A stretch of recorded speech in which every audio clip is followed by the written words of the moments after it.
Laura Loomer on the program. Yes, the Laura Loomer running for Congress in Florida is going to come on the program. So we're very excited about that.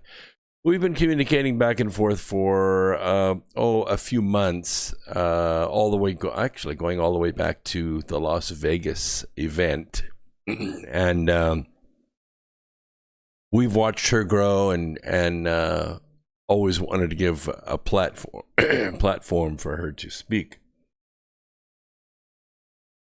Excuse me. Been already a busy day. We have a lot of stories to go through tonight. We'll let the YouTube room build up just a little bit in here.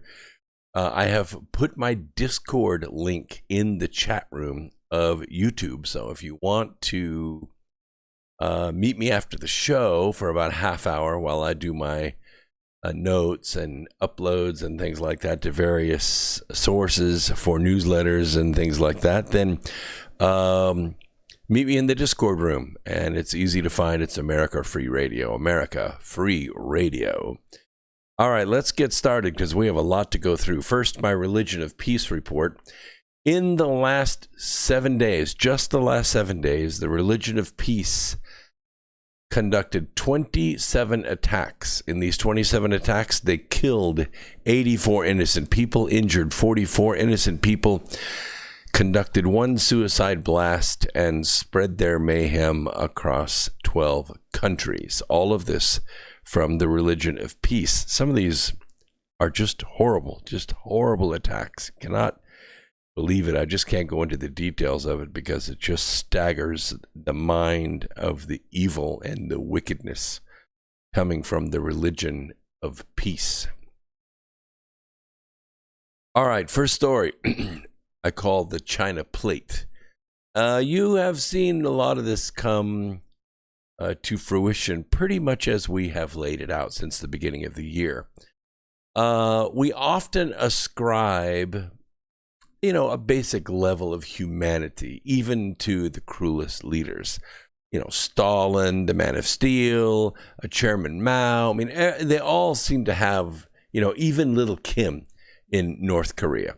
They all seem to have some little redeeming quality. But the People's Republic of China leader, Mr. Xi Jinping, his actions have forced me to rethink this assumption. Although the emergence of the novel coronavirus, now known as, well, you could name it anything you want. Around here we call it the Operation Corona Scare. It was probably not due to China's actions.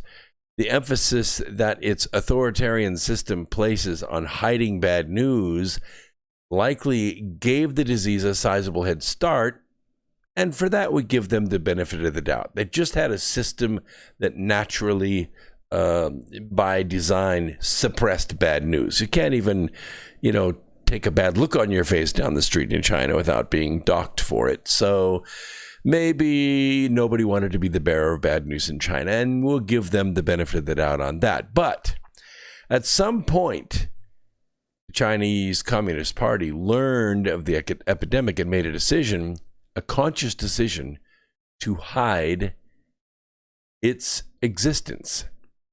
Maybe they just hoped it went away, but I don't think so. As I will explain to you in my battle analysis, I have considerable study in this area, and I'm going to share my expertise with you.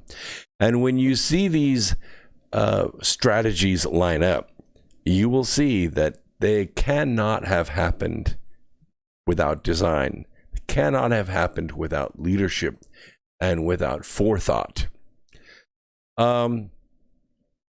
Let's see here. People in the Wuhan epicenter began to get wise, and they began to get scared by, I'm going to say, probably the end of Thanksgiving, maybe right before Christmas, our Christmas, forcing their government to actually say something like, okay, yes, there's a disease, but it comes from bats and it can't be transmitted between people, whatever. They said something, right? The authorities gave the impression of a non-transmissible disease already under containment. Everything's under control, nothing to worry about. And we know, and they know, and they knew this was entirely false.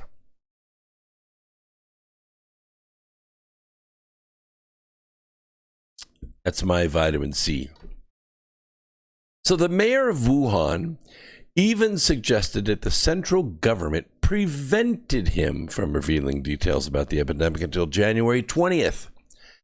Considering the first public announcements came out of Wuhan on January 1st, we can assume that Mr. Xi had a sense of the danger way before that.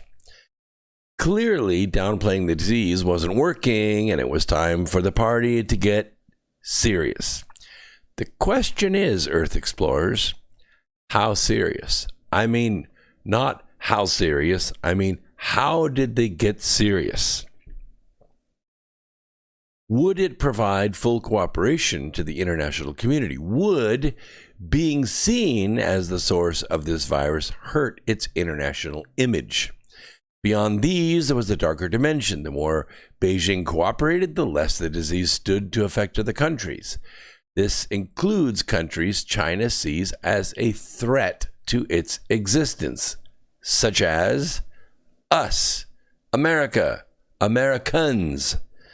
Why should China suffer the effects of a pandemic while others got to stay safe and increase their traffic or their strength relative to China, based on China's own costly experience? Now, such a question is, of course, I realize, not very politically correct. It is inimical to human decency, wouldn't you say? I think that these kinds of things are an affront to care and compassion. And yet, we must consider that Mr. Xi has produced the greatest program of ethnic cleansing in the world today. He has curtailed freedoms in China severely and is the father of the panopticon state. His incessant military buildup threatens neighbors while using economic and other subversive means to erode the sovereignty of countries like Taiwan and Hong Kong and others. We should not assume it was beyond his imagining to withhold a degree of support from the international community to ensure that China wasn't going to suffer by itself. Strong evidence supports this idea, and I'm going to lay it out for you. Hearing the World Health Organization repeat and praise the party, parrot the lines, while giving, little emphasis or attention until quite recently, has really, pissed us off. We're mad about it. Our government's mad about it. Our congressmen are mad about it. Some of our congressmen, the Republicans, are mad about it. The Senate is mad about it. Now, seeing Beijing sell junk, which they normally do anyway, but selling defective medical equipment and supplies, and then claim it is humanitarian to donate this stuff, send out good stuff, and then recall the ships because you say, oh, no, we need it for our own people. Items that have already been purchased that are high quality, while denying even the faintest hint of wrongdoing. Now, I suspect these have ruined China's reputation for some time to come, at least as long as the press will cover it. We'll cover it here. In short, China's good offices have been reserved almost entirely for burnishing its image at the world's expense, while calling it the greatest kindness and good deeds. Now, although this doesn't actually prove whether or even when Mr. Xi made a deliberate decision to withhold information in order to imperil others, but there is evidence that he knew about the disease last year. There is evidence of high-level battle planning ever since he declared himself president for life. Now, what do I mean by this? I'm going to explain what I mean by battle planning. I'm not talking about secret stuff here. This is straight out of the commander's manual, okay? I just happen to know it. I'm going to share it with you. What is the first thing a military commander does? Do you know? It happens to be the same thing any really good, high-quality engineer would do. Yes, he clearly defines the problem. What is the problem? What is the problem for which the military can be a solution? This is vital to the entire military campaign. You get this part wrong, you're going to lose everything. What was the problem for the Communist Chinese leadership? Do you remember? Last year? Do you remember? Well, first and foremost, you must understand who the Chinese regime works for. I'm not talking about the Chinese people. I'm talking about the Chinese leadership. I may not even be talking about Mr. Xi, people that run him, the hardliners, the people that wear the uniforms, the people that have connections with the Global Syndicate. They're the military muscle for the Global Syndicate, along with others around the world. You know, MI6, the CIA, these are also economic or military and intelligence muscle for the Global Syndicate. That is the ultimate commander. So, you may think that the Chinese population is the first concern of the Chinese leadership. It is not. Get that through your head.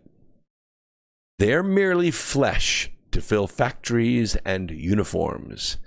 Now, let's state the problem. Are you ready? In mid-2019, the main problem for the Global Syndicate was the widespread rebellion against their effort to economically take over the world. France, Iran, Africa, Venezuela, and especially Hong Kong were fully involved in a massive rebellion by the public. The syndicate was losing the war in the press. The global media empire, run by basically 6 men, did everything in their power to stop the rebellion. They refused to film it. They deleted videos off social media. They ran Green New Deal propaganda, one world currency, and global leadership themes on all channels in all languages. The enforcement soldiers for the syndicate arrested protesters. They gassed them. They beat them. They shot them. Nothing could stop them. The carefully groomed actors holding elected office were nothing compared to the masses of bureaucrats who wrote laws, assessed taxes, fines, fees, and enforcement actions against the people. And the people had figured it out, and they wanted it to change one way or the other. Now, there was another problem. The other problem took them by surprise. In fact, it took everyone by surprise. In 2016, Donald Trump was a TV joke of a candidate.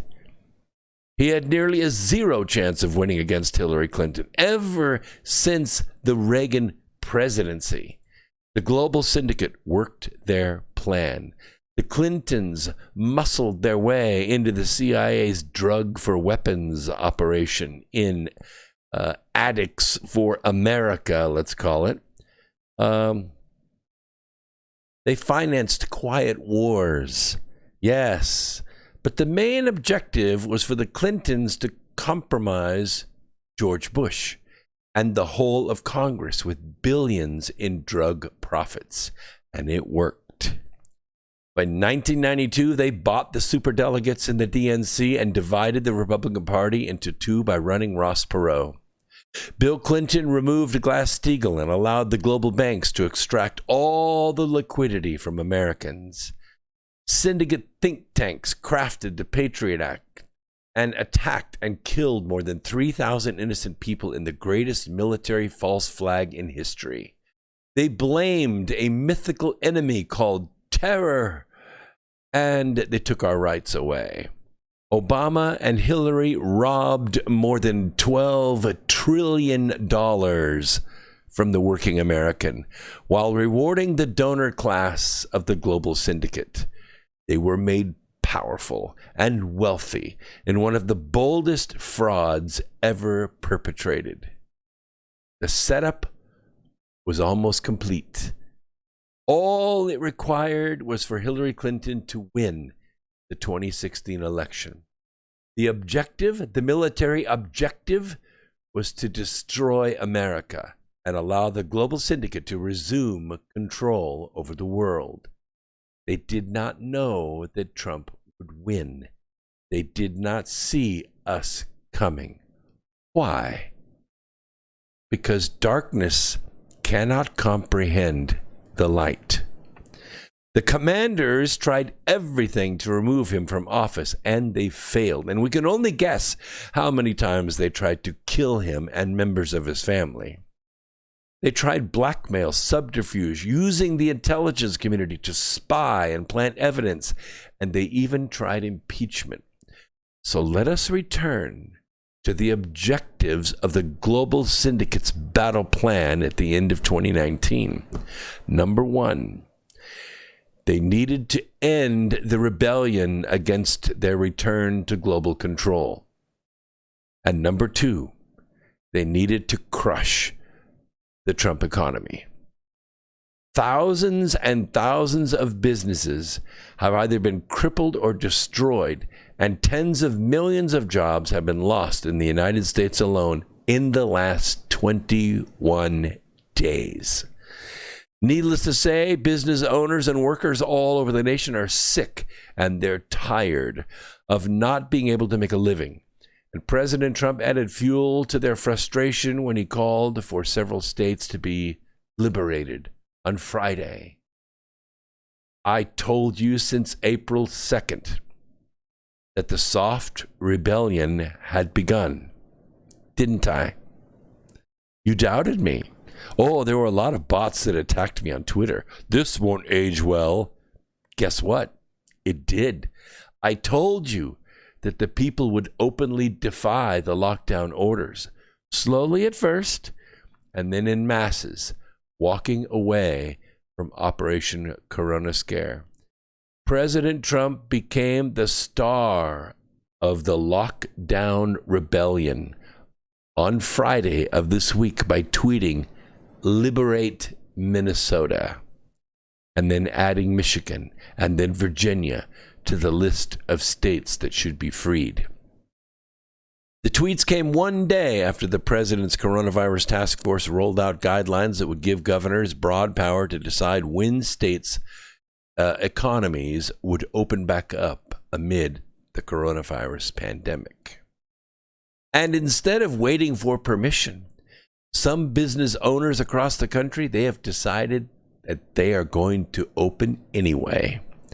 Summit Motorsports Park owner Bill Bader Jr. vowed today to start holding events with or without government permission. He posted it in Facebook on a live event. Here's what he said: "I'm not asking, I'm opening." That's what he said in a video, and said that he thought that business closures were an overreaction. He said, "If in Huron County, for example, we were able to save every life and limit and ultimately mitigate any outbreak of COVID-19, but in the process of all that, we starved to death, what have we accomplished?" Close quote. Is there any doubt among any of you that this is a biological attack and that it accomplished both these objectives, these military command objectives, in less than 1 month without firing a single shot? Even if it doesn't fully succeed, Mr. Xi should be brought to account for his other crimes against humanity. Of course, he never will be. There's a strong possibility that he is just the face of the syndicate, just the stone-cold Chinese face of the syndicate. The mind of the Global Syndicate is very old and a very evil force hiding in the blackness below. The greed and lust of men and women like Hillary and Nancy, Brennan, Gates, Comey, and others is the tool used by this evil to capture the souls of mankind. The only thing standing in their way is the armed American. So let's talk about this bioweapon, shall we? By the way, I welcome everyone in the YouTube chat room. I got a little carried away there. Got Agatha's out there. Alan, good to see you there. Thank you, thank you. And Boo, and let's see, Patriotic Drifter. I like it. Hashtag Trump 2020. Rock on. Piper, good to see you. MG, always intelligent and out there. Good evening to you.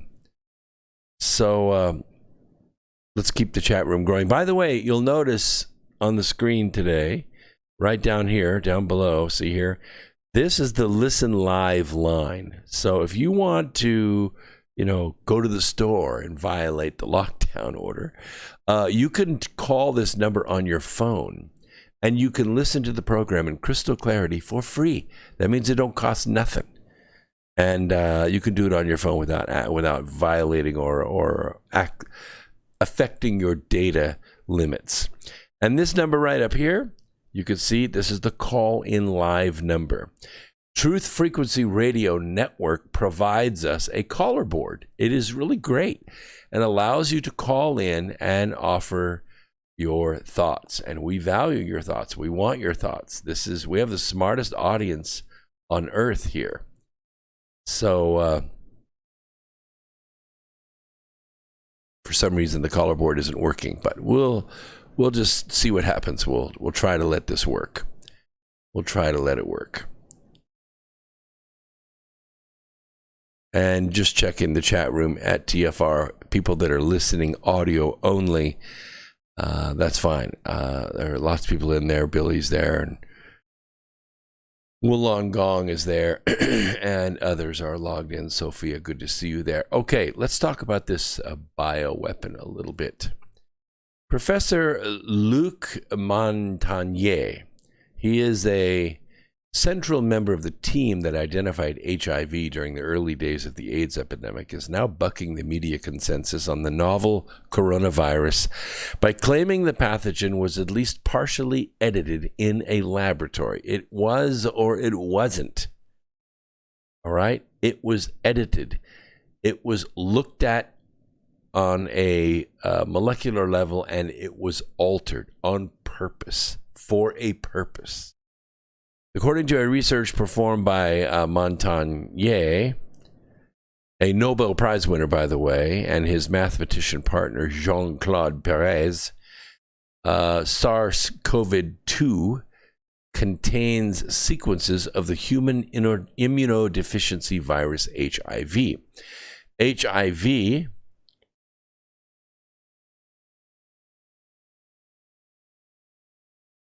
as you know, has been associated with AIDS. Not everybody that has HIV or is HIV positive developed AIDS. If that was the case, half the country of Kenya would be dead by now, but they're not.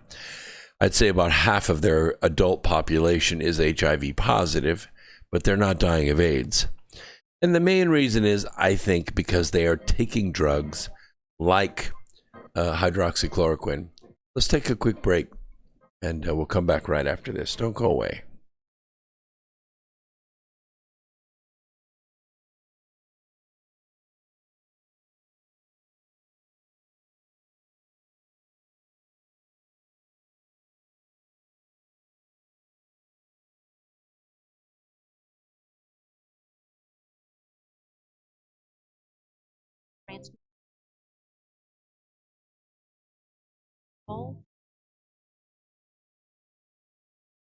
Looking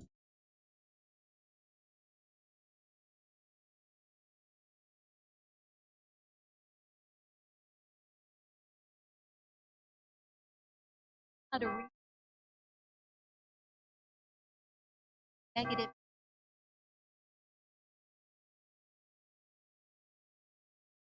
outer going to change your energetic manifest.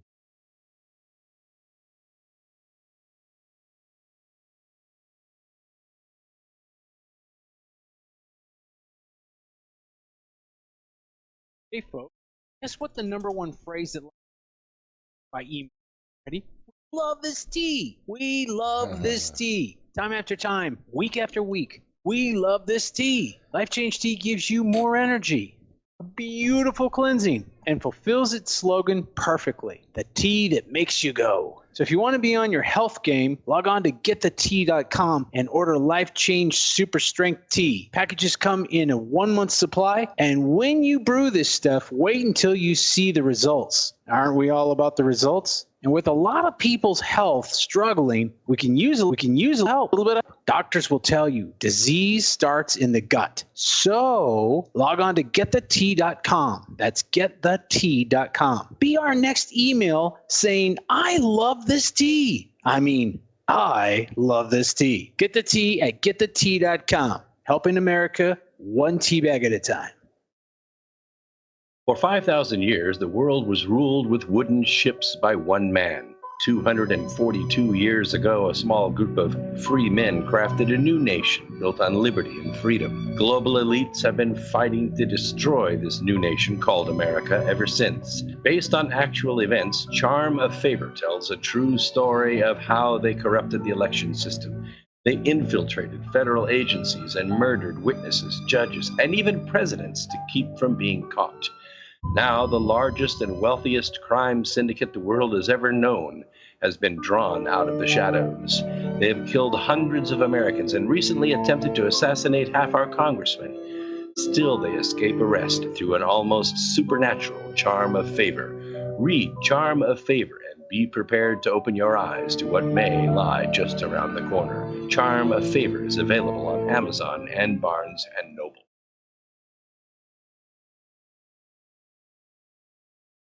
You are now tuned into the truth frequency. Your protection from deception. TFR. Truth Frequency Radio.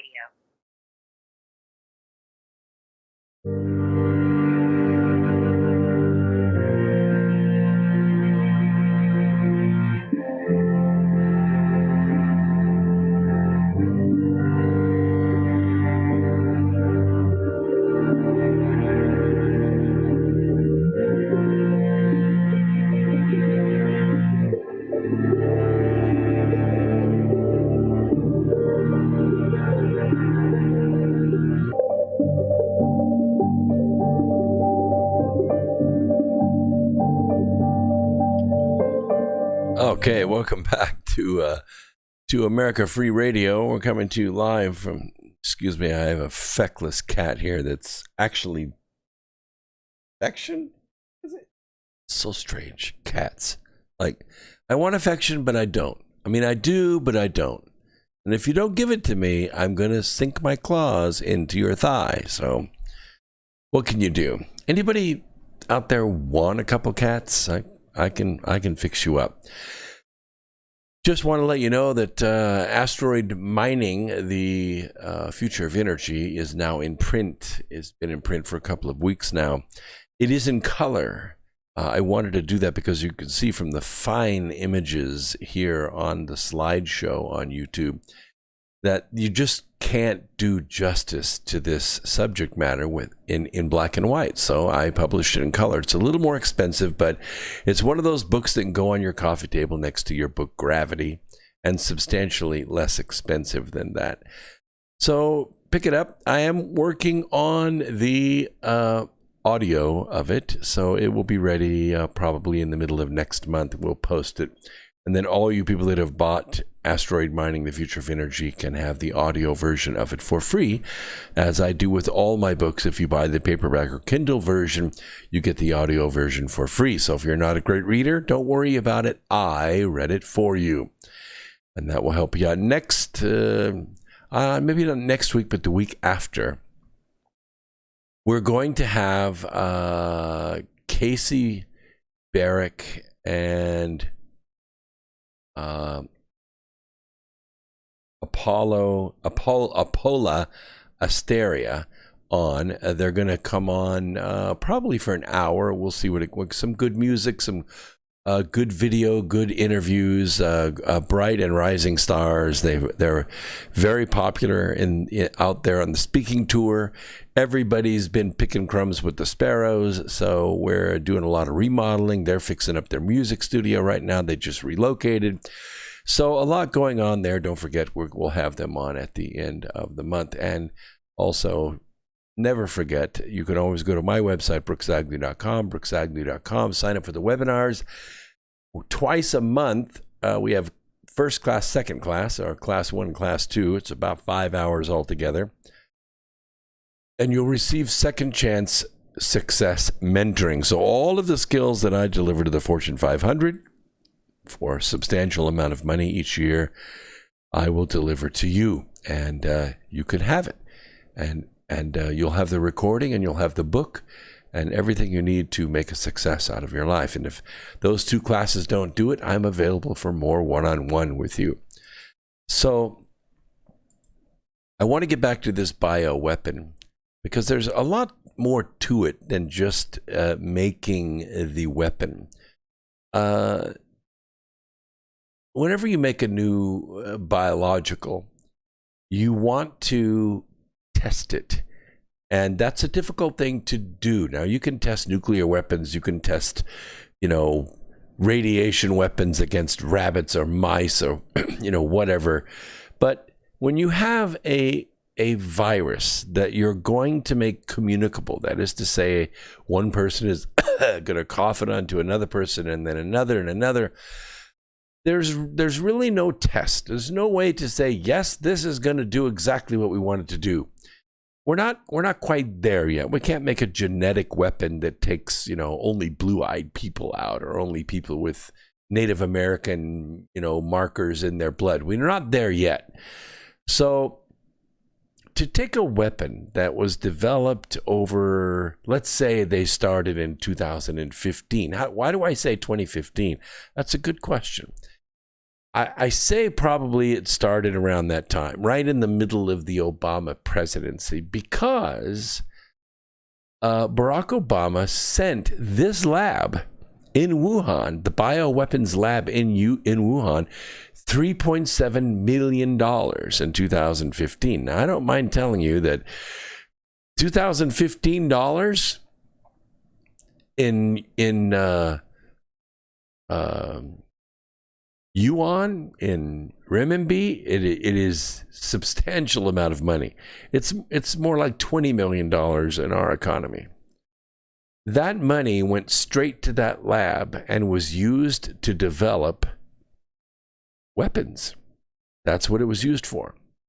Now, am I confident in saying in 4 years they managed to get this virus designed to the point where they could test it on humans? I would say more than likely.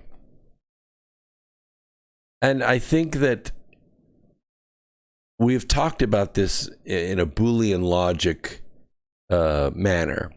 That is to say, we like to use binary logic when we say, okay, it's either this or it's this. And once you make that decision, you're off into a different leg of this Boolean logic. And the Boolean logic is or and, or NAND, or NOR. I mean, there are ways of gating the logic so that you understand how things move forward without going backwards and without getting distracted. And so we make the decision, did the virus leak out of this lab on accident or on purpose? Well, you see, there are two complete different pathways there, if it's on accident or if it's on purpose. And if it was on purpose, then you have to ask the question, why? And you can still do this in a Boolean logical fashion. If it was leaked on purpose by a worker at the lab who was dissident, who was maybe got a bad credit score, Maybe he just got divorced and the government or his wife was sick or his child was sick and wasn't cared for by the government. You understand what I'm talking about, how animosity can build up. I say this because I read the book The White Plague by Frank Herbert. You should read it. It's a good book and open your mind as to what happens to the mental stability to an individual who is tasked with developing biological weapons. I mean, at some point, you're going to have this dream. At some point, you're going to have this nightmare. Oh, my God, my weapon leaked out and it killed 1 billion people. You understand? That's a tremendous burden for a person to carry. People are not robots. People are not artificial intelligent where they can turn off their emotions and not think about the ramifications of what they're doing or what they have done. Humans are not like that. Humans have regret. Humans have passion. Humans can get pissed and they can have vindictiveness against someone or something, some organization that has done them wrong. Have you ever felt that way? Like the IRS took your refund check because they said you owed back taxes? Were you mad about it? Yeah. Did you get a speeding ticket even though you weren't the fastest car on the road? Were you mad about it? I mean, in that one moment, if you had the opportunity to push a button and take retribution against the man, would you do it? Well, these are questions that these bioweapons guys, they're smart. When I graduated in nuclear chemistry, I don't know, there was about 550 students in that summer class, in that group that graduated. I, of course, graduated first in my class, alphabetically. They were all Chinese. 90% of the people in my graduating class were Chinese. They're smart people. They're smart people and they're dedicated. I mean, everyone knows SATs are written for Asian chicks, right? It's just the way it is.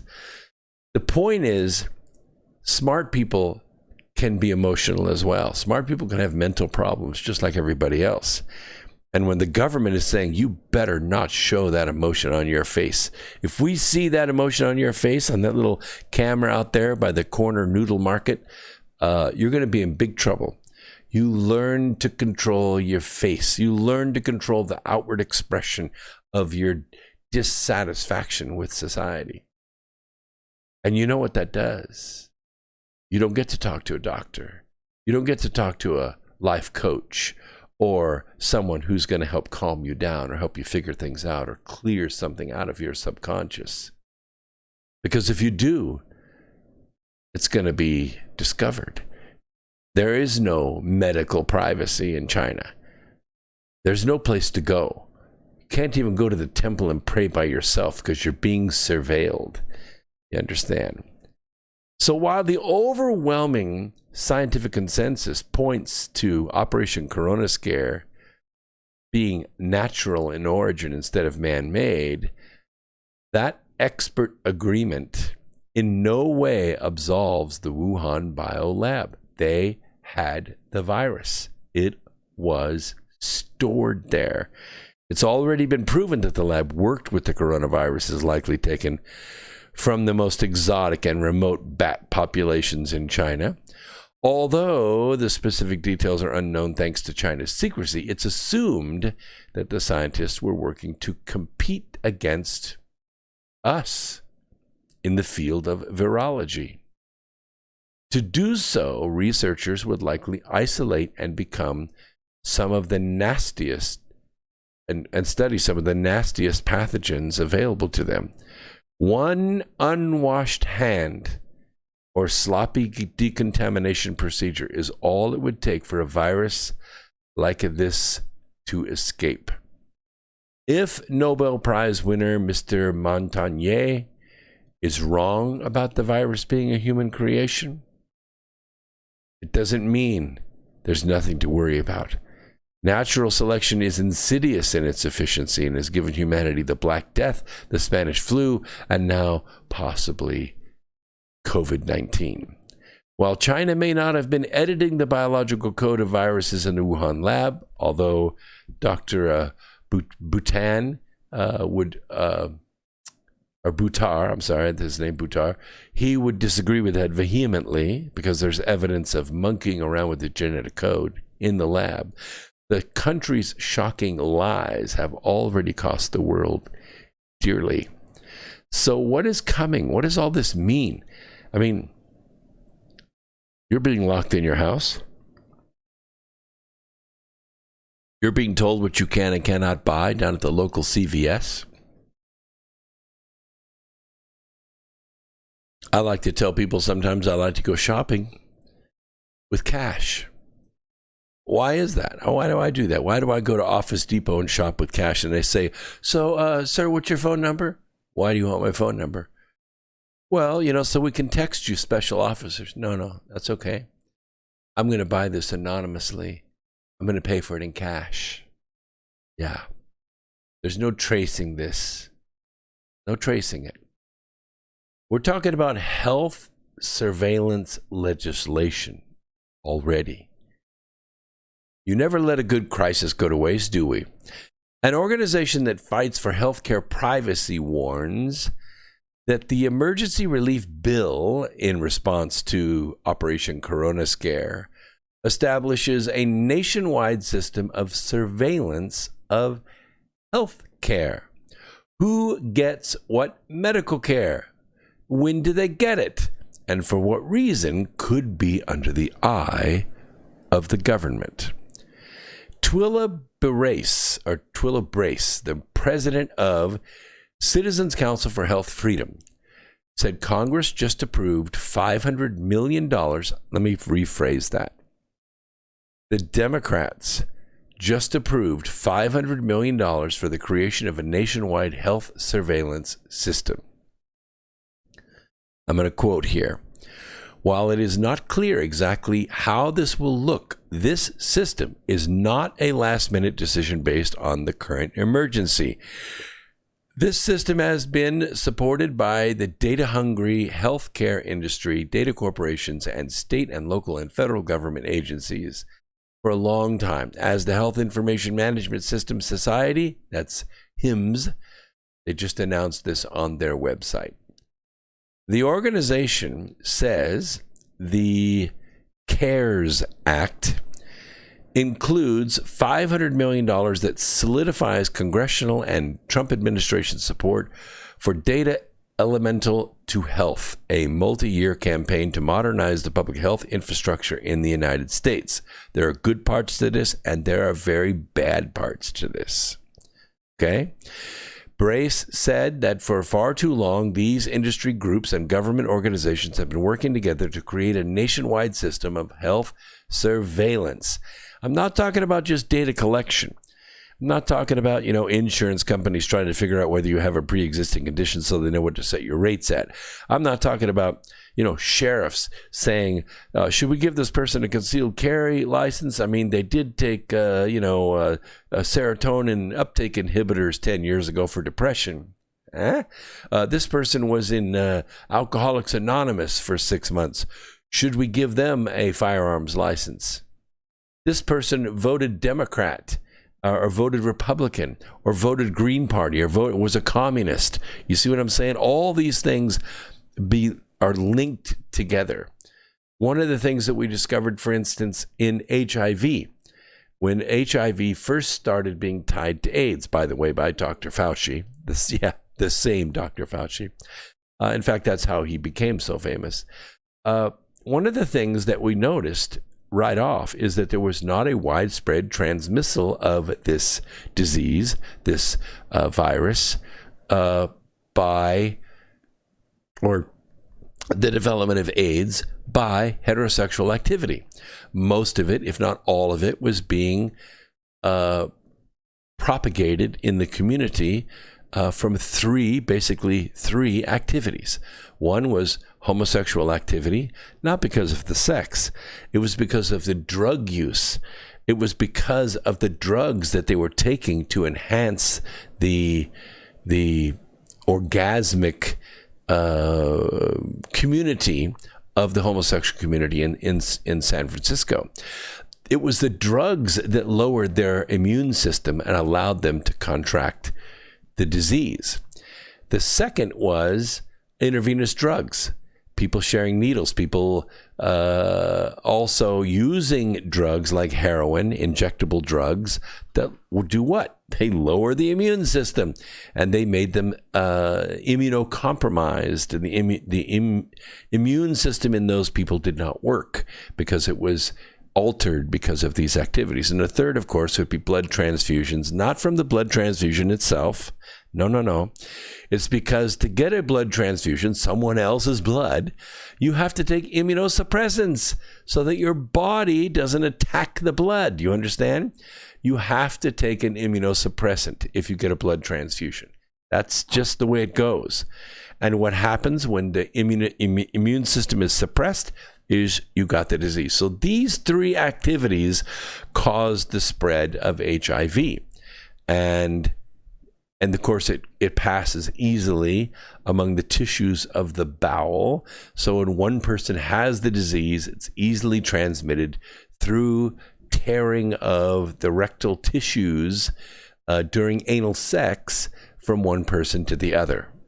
And that's how it's transmitted. Well, this is what we know about the disease. Health surveillance is not ethical. Okay, it is unethical to follow someone and to judge them based upon their medical record. It's unconstitutional, and I think basically it is un-American. No American patient should face the choice between protecting their privacy and securing access to the health care they need. And no doctor, no nurse should be required to feed their patients' private information into the government new surveillance system. Now, in emergencies such as coronavirus, it's very easy to take advantage of this and force this legislation through. That's what the Democrats are trying to do. They make it easy to enact controversial proposals that would not pass in ordinary times, like we want you to take all your clothes off before you get on an airplane because of terror. When was the last time we actually even heard the word terror on the news? In fact, they go out of their way not to say it. But you still have to take your clothes off before you get on an airplane.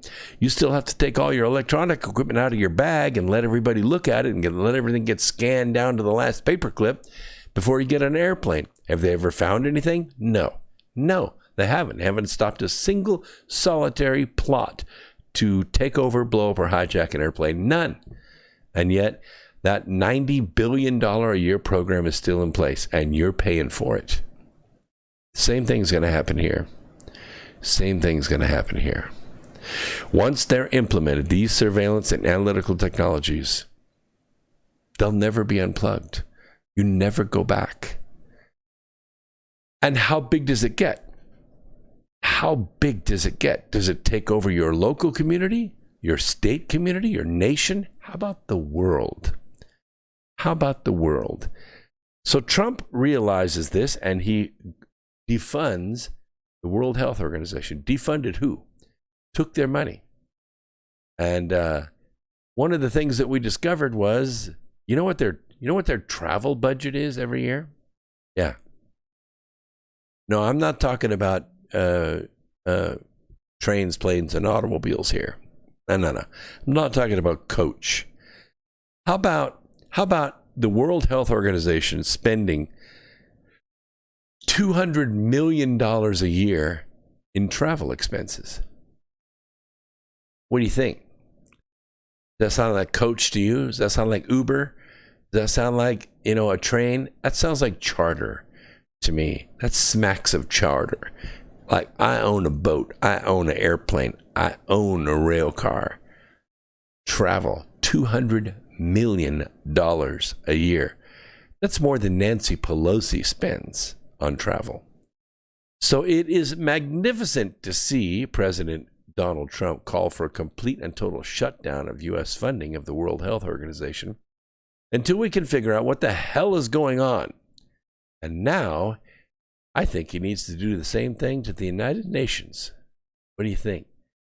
He already took $84 million from him, so the UN's buffet in New York, which used to be the best in the city, bar none, That took a heck of a hit. The Chinese Health Organization, as Japanese Deputy Prime Minister Taro Aso calls WHO, has a long track record of being political and corruptible. Yes, that's true. The World Health Organization is the Chinese Health Organization. In 2017, WHO's director, the tyrant Tedros, made murderous Zimbabwean director Robert Mugabe a goodwill ambassador before rescinding the appointment under backlash. It's no surprise that the tyrant reacted with fear-mongering to Trump's Tuesday announcement that he would halt the funding to the United Nations agency. He said, "Unless you want more body bags, you will refrain from politicizing it." The arrogance is almost too much to stomach. The American taxpayer is responsible for 22% of the World Health Organization's 2020 to 2021 fiscal year budget. That's an astounding $236 million. By the way, China volunteered just about half of that, about 3% of their budget. And the interesting thing is, because China was the one responsible for this, they still only contribute 3%. Trying to keep up with things going on in the chat room. Yeah, bye-bye, World Health Organization. Don't stop now. I agree. So, Trump is not alone in his criticism of the WHO. He's just the only one willing to actually do something about it. In 2017, the London School of Economics and Political Science noted many structural concerns that need to be addressed if the WHO is to continue in the role the global health community expects it to play. Now, all patriots should ask Trump not to treat the UN with kid gloves any longer. It is, after all, the creator of the WHO and is abdicating its authority in properly regulating it. Some Trump supporters may not want too much more to be asked of the president at this time of economic calamity, but I think you should go ahead and pull the plug on the UN. You don't have to kick them out of the United States. They could still use the UN building. I mean, it's bugged every single corner, and urinal is bugged in that building. We know everything that goes on inside that building. They could stay. They just can't have any of our money. In his unprecedented 2016 campaign, Trump keenly observed exactly what Americans have long known, that the United Nations is no friend of the United States. It forces this country into a position diametrically opposed to putting America first. And that's why it has to go. Necessary action has yet to be taken to secure America's independence from these globalist bureaucracies. What better time than right now? I mean, why let a good crisis go to waste? Are you listening, Mr. President? I think you are. I think you are. We have about 1 minute left in this segment. I just want to remind you that at the end of this month, I've got Opala Asteria and Casey Barrett coming on the program. It's going to be exciting. And don't forget Wednesday of this week, okay, we have Laura Loomer coming on the program. This is, it's big for us, and I think it's going to be big for her as well, because we have some great listeners, and I think they're going to be strongly supportive of her. Quick break. We'll be right back. Don't go away.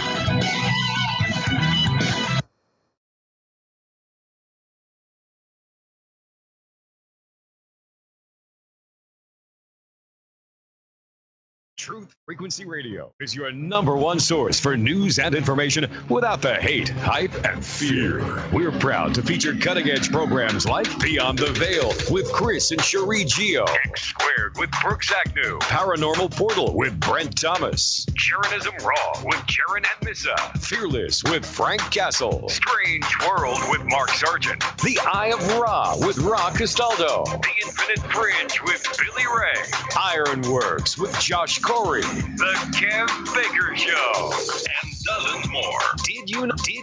You can listen from any telephone by dialing 641-793-7117. Or call into your favorite show, toll free at 833-TFR-LIVE. Uncensored talk and news you won't hear in the mainstream media. Truth Frequency Radio, your protection from deception.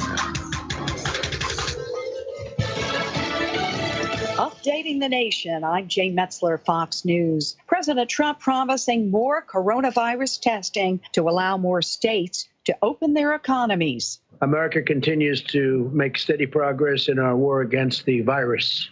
As of today, we've tested 4.18 million Americans. That's a record anywhere in the world. He also promised more money is coming to help small businesses. We're continuing to negotiate with the Democrats to get our great workers and small businesses all over the country taken care of. I think we're getting close to a deal. Could happen. A lot of good work has been going on, and we could have an answer tomorrow. Democrats have been holding out for more money for hospitals and testing, and that's expected to be in the bill. It's being called one of the most senseless acts of violence in Nova Scotia's history. How Canadian officials describe a deadly shooting rampage that took place today northwest of Halifax. At least 10 people, including a police officer, killed when a gunman opened fire at a gas station. The 51-year-old suspect, who was dressed like a police officer, is not a cop or a police employee and is now in custody. A passenger opened fire on board a public bus in the Dallas area, hijacking it, then leading police on a chase that ended in a shootout. That passenger was killed, 2 officers wounded. It happened in Richardson, just north of Dallas. More deadly violence northeast of San Antonio in San Marcos, Texas, where a man killed a police officer, wounding 2 others before taking his own life. Authorities responding to a domestic violence call described it as an ambush. America's listening to Fox News.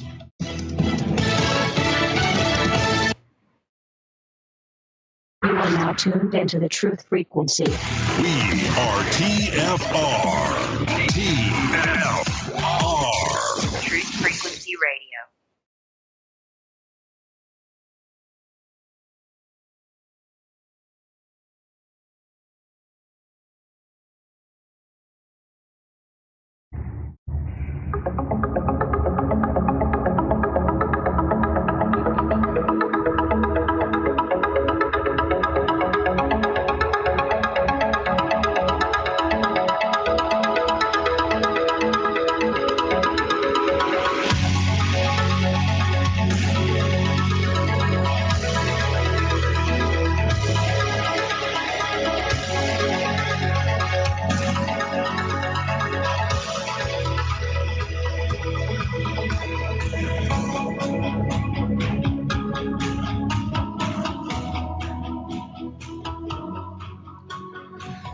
Welcome back, second hour, X Squared Radio tonight, coming to you live from the America Free Radio studios on the Truth Frequency Radio Network. This is where the Truth Freaks hang out, and we're not afraid to let our Truth Freak flag fly. Moon update. Right now there's a contest going on if you want to get in on it. NASA has Human Lander Awards in the mix. NASA is expected to announce awards for human lunar lander development later this month as 2 senators press NASA to stay the course on the use of commercial partnerships for those landers. You know that recently Trump passed a executive order authorizing international cooperation for returning to the moon. I talked to a couple of associates of mine in the asteroid mining business, and they're not particularly happy about the executive order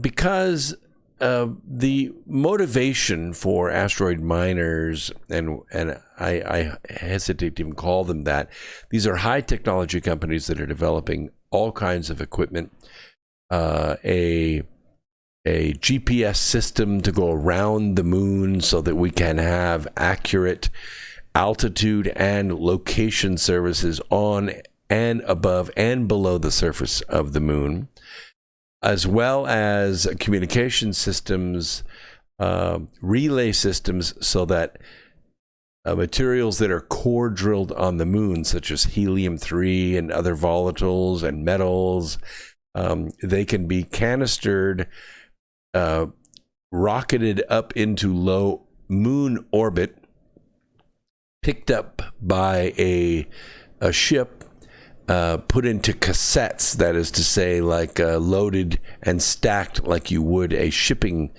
operation. And then that ship can then leave the lunar orbit, travel back to Earth, and deliver those materials to the Earth, kind of like a semi going back and forth between the moon and the Earth. However, the motivation for doing this is to keep what you find. You remember the miners that went out west to Arizona and to New Mexico and to California for the gold rush in the mid-1800s. They weren't going there to, ship the gold back to Washington. No. They were going there to take the gold for themselves. Yeah, the gold miners went there and braved rattlesnake and robber alike, and the weather, and cave-ins, and all kinds of problems. If you, in the mid-1800s, you're blowing up dynamite and sluicing icy streams and subject yourself to flash floods and all the things that you get exposed to in the mountains of California, if you survived all that and you managed to get out of there with a few pounds of gold, you could change your life. You go buy that farm in Kansas or whatever, but you get to keep what you find, right? This was let's just call it the pirate's code. You get to run what you brung, and you get to keep what you find. But this new executive order brings in this international cooperation. All of a sudden now you got a lot of people sharing the wealth, and that's not what a lot of these companies have in mind. They're private companies. They're going up there for private enterprise, free enterprise. This is what's going to expand and drive true universe exploration. It isn't going to happen out of national pride. Nobody gives a crap about planting a flag up there and going and doing your thing and coming home to do, a PR tour, a few golf games, grow old and die. That's not the point. You go out there and haul a $100 billion asteroid back from the belt, put it in orbit, carve it up, and start bringing, chunks of platinum the size of a Winnebago back to Earth. You want to keep the stuff. It's your money. It was your risk. It was your idea and your technology, right? That's capitalism. That's what makes it happen. Yeah, you can't eat the platinum, no, but you can sell the platinum because you have more than what you need for yourself, and that's the whole idea. Well, this executive order kind of takes a little bit out of that because of this international cooperation. NASA is requesting proposals since last fall now for the Human Landing System, HLS program, where companies will develop human lunar landers for Artemis program through public-private partnerships. Look, all that sounds really good. From my standpoint, if my business asks for public money, what we're really asking for is a risk partner, right? We want a risk partner because it's hard to go to the bank and say, hey, loan me $100 million to start up my plant and make payroll and buy parts, and they're not going to do it. Why? Because we don't have the ability to pay. And without the ability to pay, the banks are not going to touch you with the 10-foot pole. You're just going to get a lot of fast talk from loan brokers. But if you have a risk partner like the U.S. government that comes in and says, oh, yes, we'll underwrite $50 million of this. So don't worry about it. This is a company. We like these boys. We want them to go into business. That's different. But the kind of public partnership we're talking about here is you do all the work, you take all the risks, and we take all the credit. See? Proposals were due to NASA in early November of 2019, with the agency planning to then select up to 4 companies for initial design and development studies lasting 10 months. NASA would then choose 1 or 2 of them to proceed with full-scale lander development. Can I see a show of hands of people out there that have a good idea on their drawing table for putting people on the moon? Absolutely. I was in a meeting one time and somebody said, Dr. Agnew, you have me convinced you could design your way to the moon. And I didn't hesitate. I said, when do you want to be there and how much do you want to spend? Absolutely. But will I be one of these 4 companies? No. You know how I know that? Because I'm not submitting anything. I don't qualify. That's the problem. NASA hasn't explained why the HLS awards have slipped. However, NASA has been revising its overall lunar exploration architecture in order to meet the goal of returning humans to the surface of the moon by the end of 2024. That was a goal set by the White House a little more than a year ago. Now, at a March 13th meeting, just a little more than a month ago, of the NASA Advisory Council Science Committees, Doug Lavero, who is the NASA Associate Administrator for Human Exploration and Operations, said he had been working to de-risk the program. That's what I'm talking about. That included taking the Lunar Gateway off the critical path of that 2024 return, which and putting it in, the long-term goals instead of the short-term, what's called cislunar. Cislunar means the space between the Earth and the moon, or just around the moon. And there's a lot that goes into this, because this Gateway program, you can't just launch, a 2 million pound spaceship. You just don't do that. You just don't put, 10 100,000 pound pieces up there and bolt them together and say, hey, let's go. There are pieces of the technology, if that's on the critical path, that are also on the critical path thereby. For instance, fusion rockets. For instance, refueling in space. Never been done. We haul all the fuel with us. We need fueling stations, and that can be done a couple ways. You can get some of the raw materials from the moon. There's frozen water on the moon, which means you can make 6 different kinds of rocket fuel with that. And you also have frozen chunks of fuel sitting out there in the asteroid belt. Yeah, it's a long ways away. It's 60-something million miles, but it is all part of a system, you understand? And once you take the Gateway off the critical path, you can now crash those systems. I don't mean destroy them. I mean, you can crash them with money, and you can crash them with technology and people, and you can speed them along. You don't hold up the whole rest of your train because, you're trying to finish this car in the middle that's really non-essential to putting men on the moon. We can put men on the moon without the Gateway project. The Gateway project is what's going to take men from the moon, or from cislunar space to cis-Mars space, the space around Mars. That's a different story. That's a different level of technology. Yeah, we want to go to Mars, but you don't go to Mars first. You don't put the Mars system together while you're going to the moon. This is the issue. So, and I think Mr. Lavero sees this. He hinted that the meeting at NASA was backing away from its original architecture for a lunar lander that involved an ascent module, a descent module, and the transfer stage. Each element could be launched individually and aggregated at the Gateway. You don't have to have the Gateway. Program risk is driven by which things haven't you done in space before that you now have to do in this mission? He's absolutely correct. And I think he's going to be listened to. He says to launch a lander in 3 individual pieces that have to meet up at the moon, the approach NASA has previously discussed. We've never done that before, so we'd like to try to avoid doing things we've never done before when it's risky like that, and people's lives are at stake. So in an April 14th letter to NASA Administrator Jim Bridenstine, Senators Marco Rubio and Richard Blumenthal, which is, I'm sorry, just the wrong people. You want me to run for Senate and fix this? No. No, I can't do that.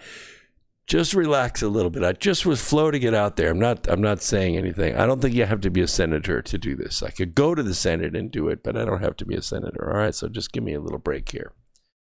He said the agency should stick to its original approach to the HLS program. I disagree. I see a lot of grease here. The Senator Marco Rubio and Richard Blumenthal. I see grease. It just doesn't feel right to me. The senators also called on NASA to use a similar approach for future cargo lunar landers. These are different. These can be flown remotely. However, I have to tell you, it's very difficult to do because the gravitational field of the moon is pretty lumpy. You can't sit here on the Earth with a slide rule and figure out how to land on the moon. You have to be able to fly your module to the moon, because underneath the surface of the moon, there are a lot of very dense objects like asteroids that have struck the surface and punched their way through. And they have created gravitational hotspots on the moon, which have more gravitational pull than other areas of the moon. So it's a little bit like being pulled left and right, by irregularities in the freeway. When it's first built, it's nice and smooth, but after a while, you have to drive. You can't just let go of the wheel and say, hey, I'm in between the lines. It doesn't work that way. Same thing on the moon. 3 industry teams have announced they submitted HLS proposals. One is a team led by Blue Origin, of course, with partners Draper, Lockheed Martin, and Northrop Grumman. Boeing said it was offering a lunar lander that could be launched as a single unit on a space launch system. Let's see here. Go ahead and put transfer over there so you can see some of this stuff on the YouTube live channel. And I like the Boeing system. They have, and then there's Dynetics, confirmed in January. It submitted a proposal leading a team that includes Sierra Nevada Corporation. Sierra Nevada Corporation, by the way, is doing a lot of acquisitions. Some of the smaller companies that had very high levels of expertise, people that built CubeSats for GPS and for communications, and also the ground transmitters, which link the GPS system to the planet itself. All of these things are built by smaller companies. They've gone out of business. They have been greatly hurt in the last year, especially by this Operation Corona scare. And so they have not been able to go to the stock market and raise money to maintain operations. And so companies like Sierra Nevada Corporation has moved in and acquired them. It's a good thing and it's a bad thing. It's a good thing in the sense that the program goes on and the technology gets amalgamated into a better technology program. It's a bad thing because the vulnerabilities with respect at least to cybersecurity are inherited by the new company. It's very difficult to go back through someone else's technology and fix their cybersecurity weaknesses. What happens is they just get adopted. They become part of the program. They become patched, and they create vulnerabilities later on for hackers to harsh your gig. Anyway, at the time of the town hall meeting, Marshall officials expected HLS awards to be announced soon. He said, let's see, this is Paul McConaughey. He said, we should hear something fairly soon from Washington on that. He's the Deputy Senate Director. The awards are part of NASA's Next Space Technologies for the Exploration Partnerships. That's Next Step.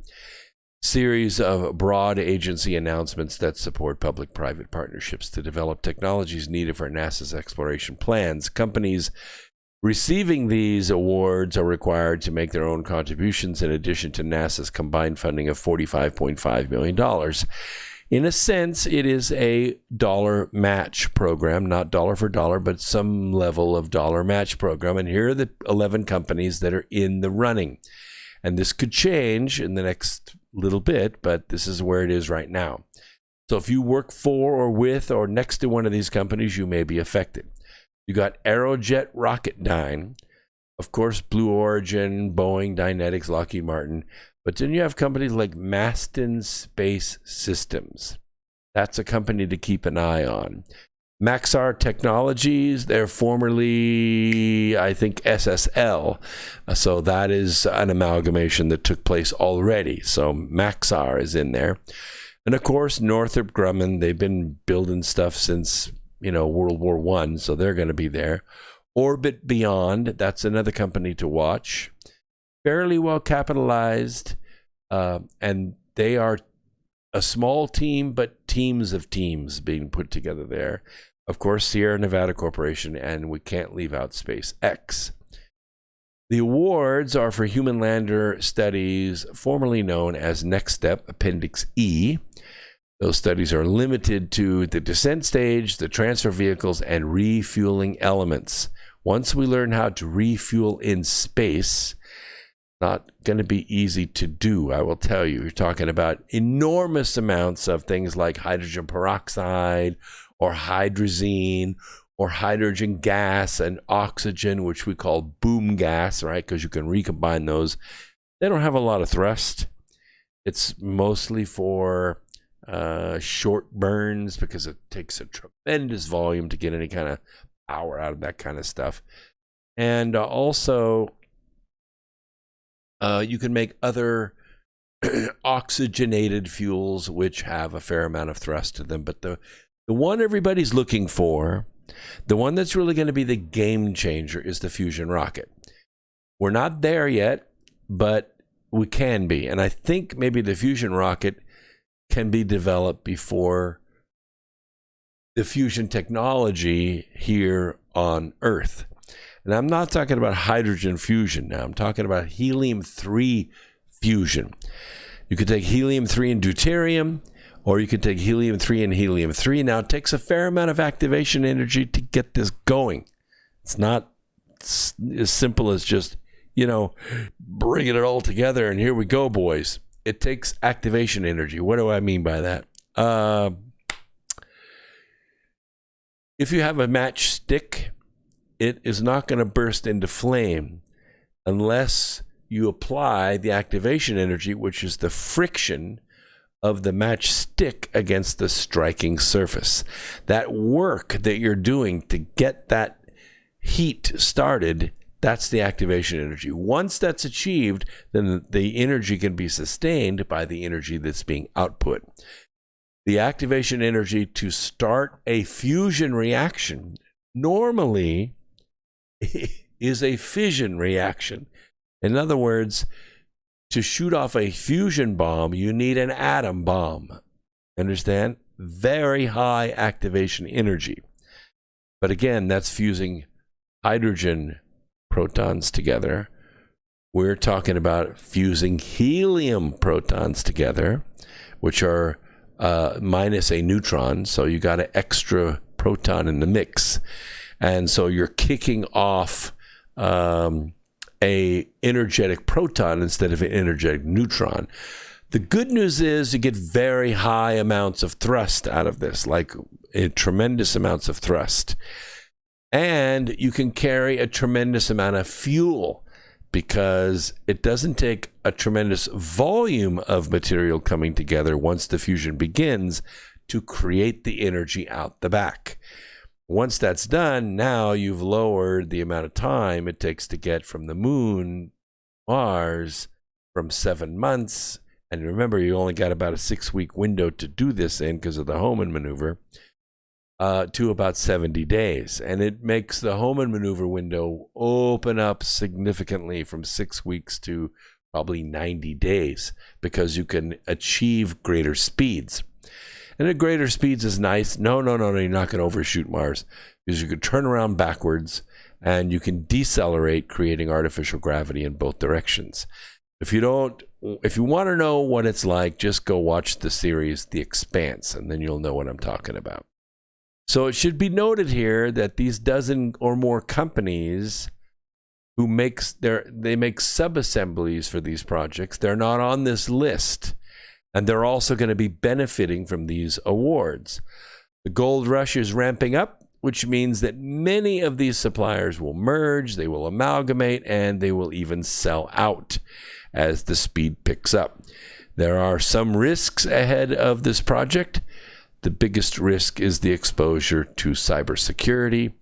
Many of the platforms are public domain developments using things like Zigbee boards. That's the kind of radio board that you have, say, in your smart meter or in your water heater, if it's a smart water heater.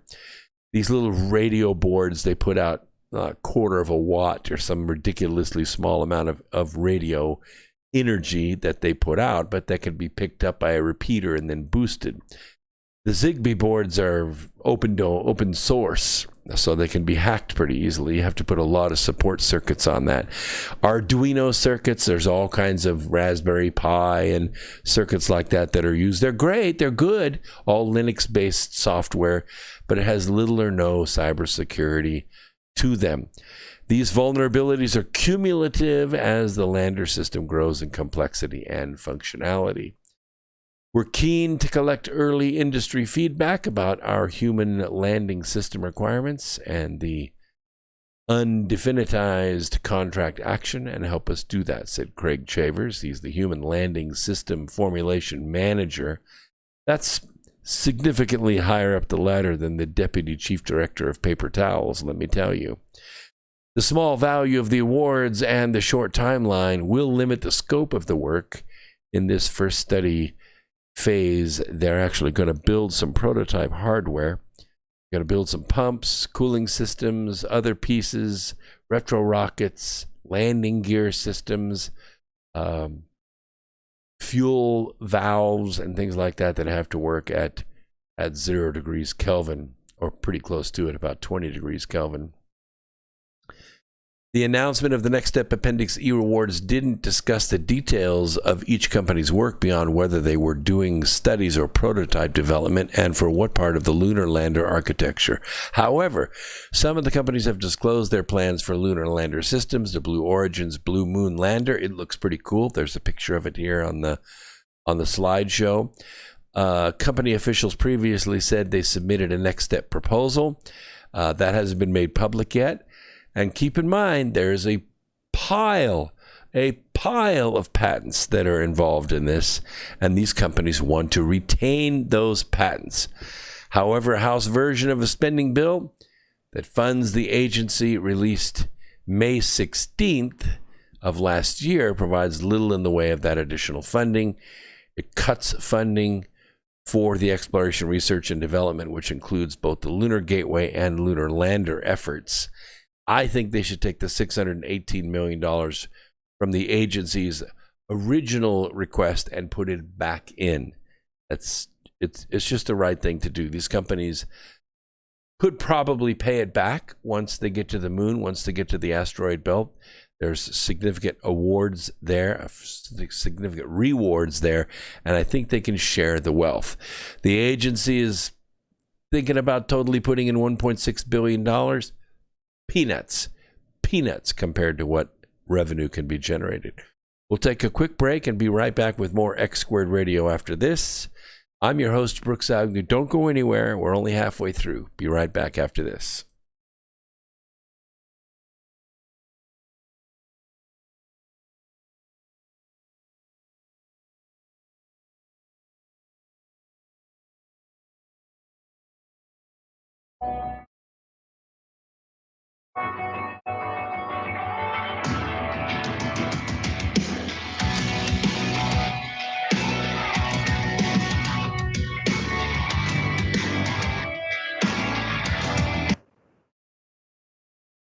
Extendivite, a 7-herb combination made from garlic, cayenne, hawthorn, bilberry, ginkgo biloba, valerian, and milk thistle.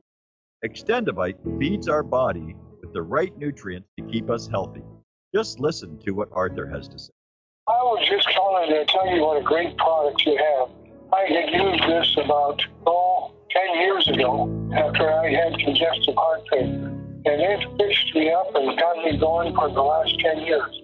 Lately, I've been having heart trouble again. So I placed another order because this was the thing that only ever worked. And I just wanted to let you know that you have a great product. To order, call 1-877-928-8822. That's 1-877-928-8822 or visit heartdrop.com. Extend your life with Extendovite.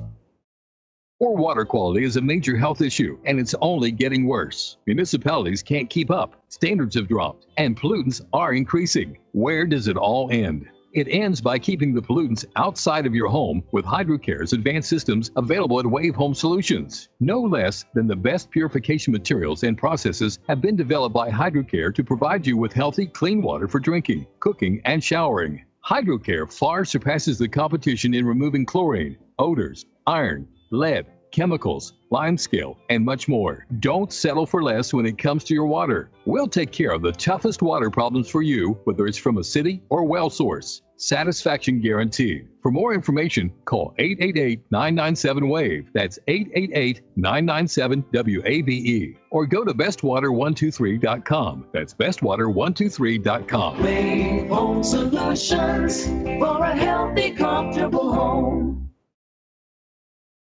Fear is the mind killer. Fear is the little death. This is Uncle Walt from the Ironworks. Josh, Corey, and I have chosen to look at life with no fear. No fear of the unknown. No fear of questions about the supposedly well-known. No fear of ridicule for thinking outside the familiar fool's lines. No fear of the boot on the neck of those refusing the party line. No fear of taking on those so convinced they would sooner drink the Kool-Aid than believe they've been fools made. In this world filled with me too, cattle think, can truth's protective layers be peeled back to show the tender, juicy pink? Are we all just grist for the mill? Souls sold against our will, or is that just how it feels? When you're filled to the rim with trivialities so fear-filled and grim, break clear of the fear right here. Tuesdays and Fridays at 2 a.m. on TFR. Josh and I and you will hammer out the impurities of technology-driven groupthink, fold in a dash of logic, and quench it all with a bit of absurdity. The Ironworks. Break clear of the fear.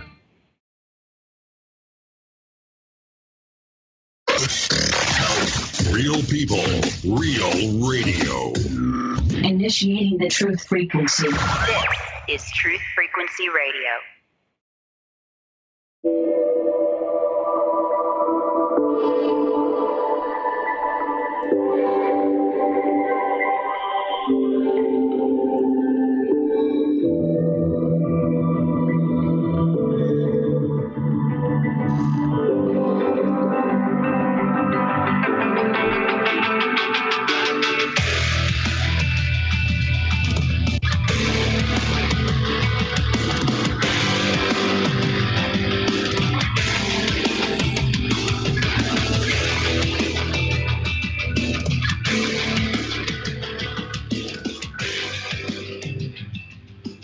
Great conversations going on in the chat room on YouTube Live. Scott says, if there is a Starcade, I got first dibs when civies can use it. Yeah, see, the thing about Stargates is the navigation. If you're talking about something that warps space-time, you can slip into it in some kind of Riemann mathematical way and slip between dimensions, as it were, and pop out somewhere else in the universe. You could probably get there, but you're never going to get back. See, it's about navigation. It's about going one way and going the other way. What we can do is program a probe, and we could say, okay, we'll send the probe through, and we'll program the probe to turn right back around and go right back through the gate and come back. Now, this is where it gets kind of confusing, because if you read the book Black Holes and Time Warps by Dr. Kip Thorne, which is a big book, or you can read The Arc of Millions of Years. I believe it's volume 1. We talk about this in I think it's chapter 2, which is called The Dimensions. Wow, that's a long time ago I wrote that, about 2004. I'm surprised I remembered this. But in that chapter, we talk about using exotic matter, which, by the way, is the raw material that's used for the patented anti-gravity drive that you see if you pull up the Navy's patent. They have anti-gravity drive. They're using exotic material. You have to understand that you know, a teacup of this material would weigh so much that if you couldn't contain it, it would immediately drive itself through the ground, through the crust, and end up in the center of the earth because of its gravitational pull. So exotic matter is not going to be easily handled. But in space, the idea is that this exotic matter can warp space-time in such a way that it can pull other points of space to it and thus create what's called an Einstein-Rosen bridge. It's theoretical, but it might be a one-way trip, so that's the one thing to worry about. And, of course, MG says that, I don't know if MG is a he or a she, so I'll avoid using a pronoun here, but MG feels we are moving into a new way of thinking. Well, see, now that's why you're here, MG, because that's all we do here is a new way of thinking. I open the program every single week by saying we might go a little past your imagination, but have no fear, you will be safely traveling with us. I have posted up here the August 29th event that is still good to go. It is put on by George Norrie. Of course, Tommy's going to be there, Danny and Brinkley, myself, and we're going to be at the DW Theater. The DW Theater in Asheville, North Carolina. Now, you can get tickets, and I highly recommend that if you're going to go, you need to get your tickets now because this event sells out every single year. It's a theater. It will sell out. There will not be any empty seats left, and it will be live. We'll be on stage. I will be making a presentation that is going to blow your mind. And we're going to be debuting the launch of the North Pole In-Earth Expedition. So it is a great idea to be there. We're also going to be live on TV. It is going to be publicized all over the country. It's being publicized right now. Many of the people come to America Free Radio right now from the Gaia network, which is where this is being promoted right now. So it's George Norrie Live. There's music, there are presentations, there are going to be after event parties. This is, if you want to meet me, you want to meet Danny and Brinkley. He's an awesome guy, getting on up in years, got a little bit of health problems, but he is an amazing personality.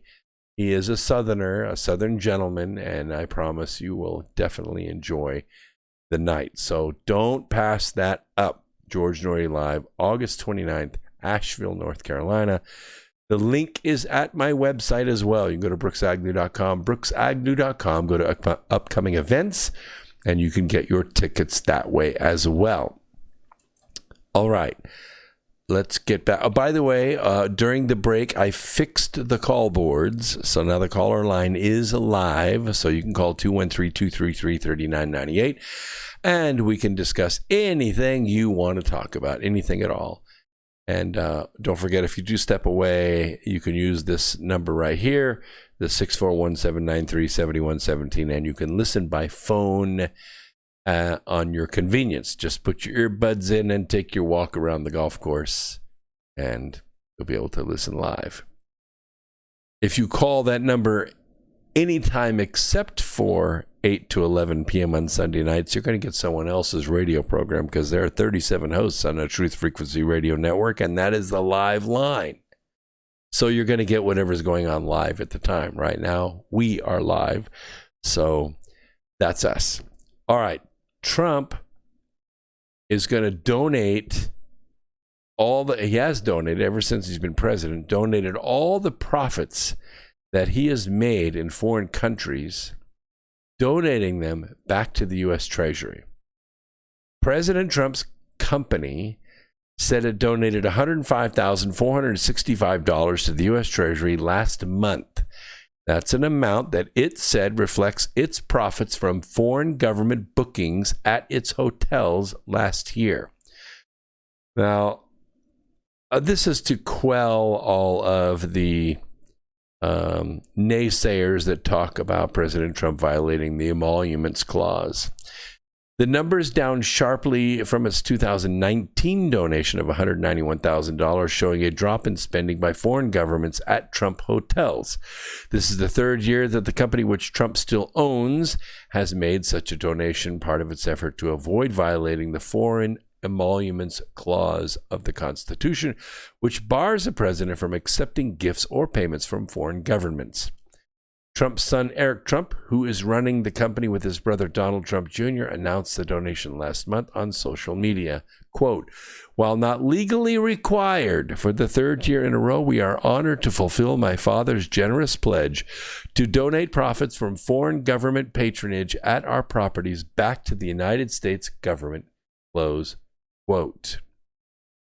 The Trump organization does not disclose the foreign clients that booked business at the company's hotels, but says it does not seek that business and tries to avoid that business because the company donates the profits.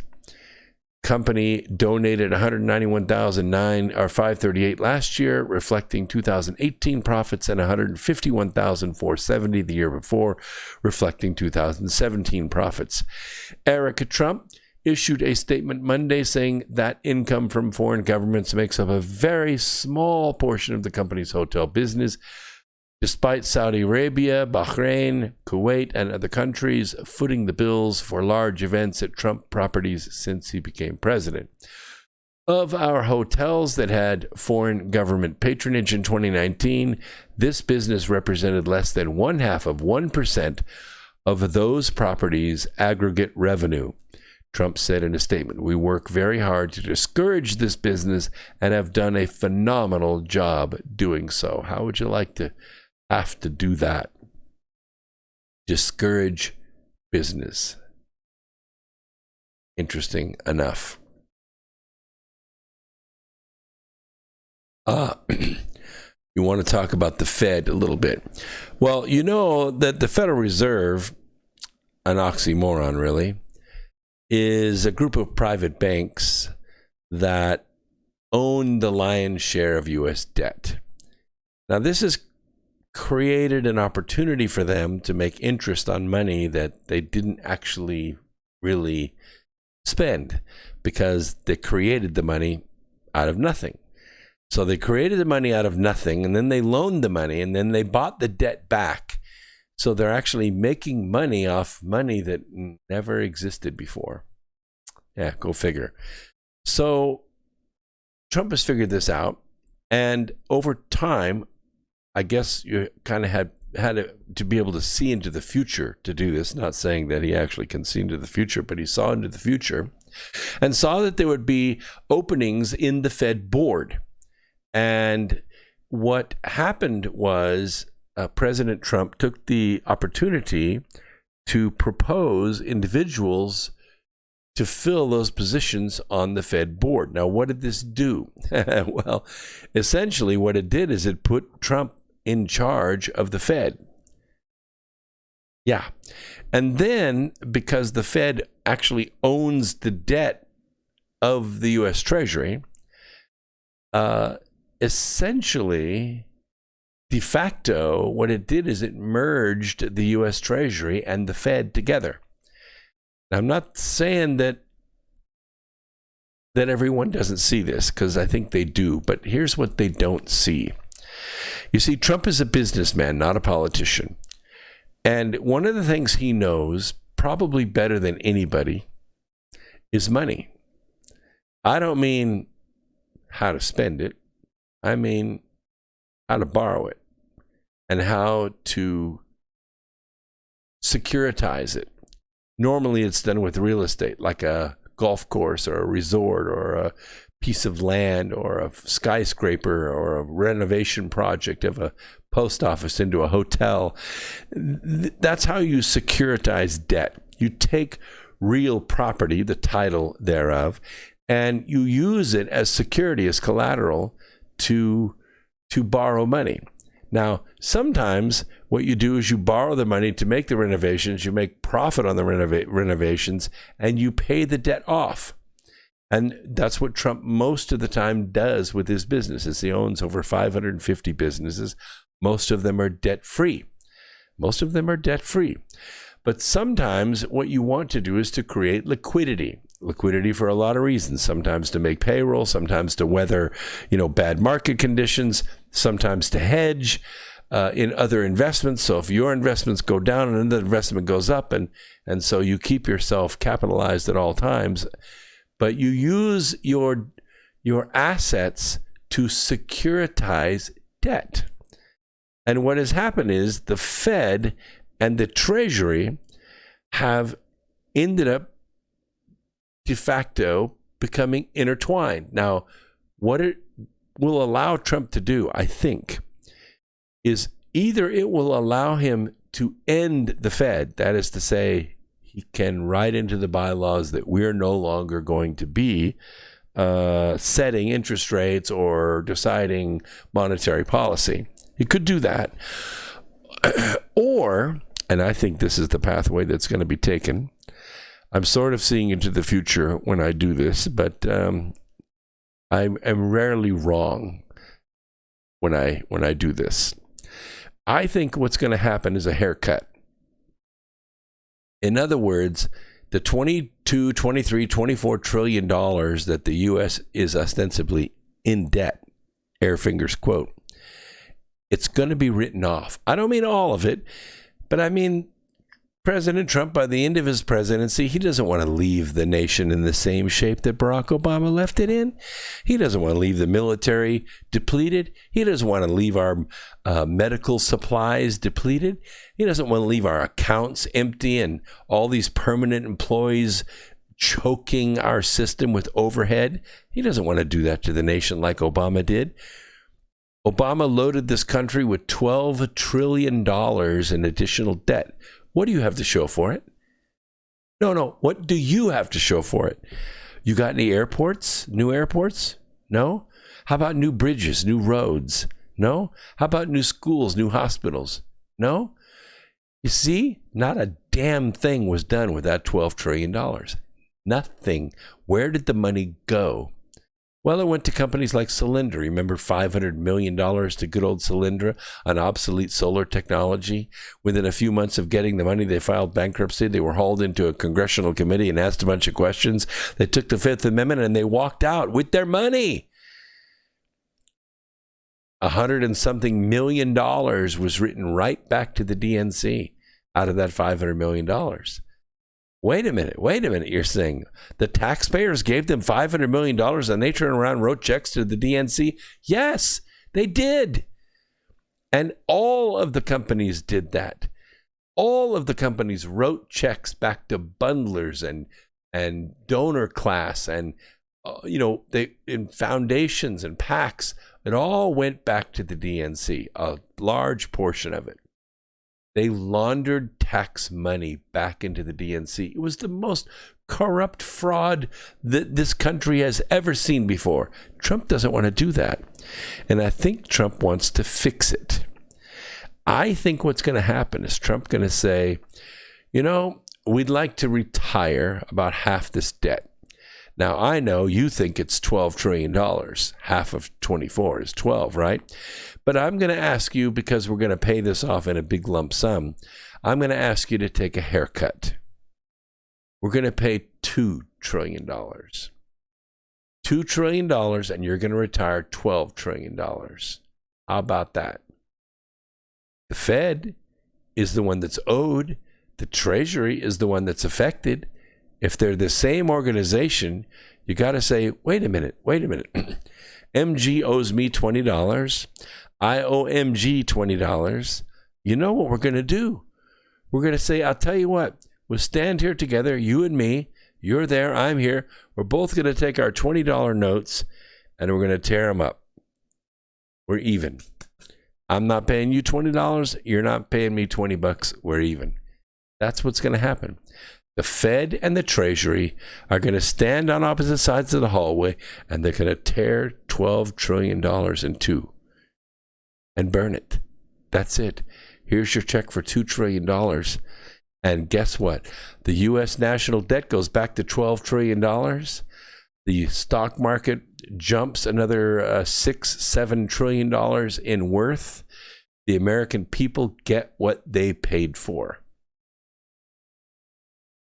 I'm just saying, it could happen. That's my story on the Fed. Thanks for bringing it up. Thanks for bringing it up. I appreciate that very much. Yes, that's right. Robs calls it Kickback City. That's exactly what it is. It's Kickback City. Every single time the federal government wrote a check to somebody, that person turned right around and wrote a check to the favorite charity. And it's all coming out. What's today? Oh, yeah. Today is Sunday. No, wait. I know what it is. It's the day after all the FISA information was released. Yeah, what does that mean? Well, I hate to tell you this, but I'm afraid it means that some people are going to be going to jail, maybe tomorrow. John Solomon says it's a handful. What does that mean? Does that mean like a handful like a Whopper? A handful like, a fistful of quarters? Does it mean 5 people, 20 people? Maybe 20 would be a double handful, but it's going to be a handful of people. They're going to be indicted. They're going to be indicted. In other words, they've gone to the grand jury with the evidence. The grand jury has said, holy shit, look at this evidence. Holy crap, this thing's going to trial. And what happens when you go to trial? You indict somebody. You are subpoenaed to show up to trial, to show cause. What does that mean, show cause? To show cause why you should not be incarcerated for, and you can fill in the blank. Corruption, graft, violation of the espionage clause, mishandling of U.S. documents, mishandling of U.S. technology, mishandling of U.S. property. There are statutes that go along with all this stuff, and there are fines, and there are incarceration limits that are placed on this stuff. Yeah, it's all there. I'm just telling you, it's there. I'm just telling you. Let's see. I also wanted to make sure that you know, Wednesday night, Laura Loomer. You know who Laura Loomer is, right? She's famous, way more famous than me. And she's coming on the program Wednesday night. I'm going to bring her on, I think at 8:15. We're going to bring her on. And she's going to stay for about 20 minutes unless I can get her to talk a little bit more. But she's a busy woman. She's running for Congress, and we're going to bring her on the program. And no, I'm not giving equal time to anybody else. It's my program. I'll do what I want to do. Just my idea. Don't miss it. Right here, YouTube Live. Okay? It's, I promise you're going to enjoy it. I'm going to enjoy it. Speaking to intelligent people always is enjoyable for me. The Global Syndicate Manual for Military Campaigns. Remember I was talking to you in the very first segment about military commanders and military campaigns.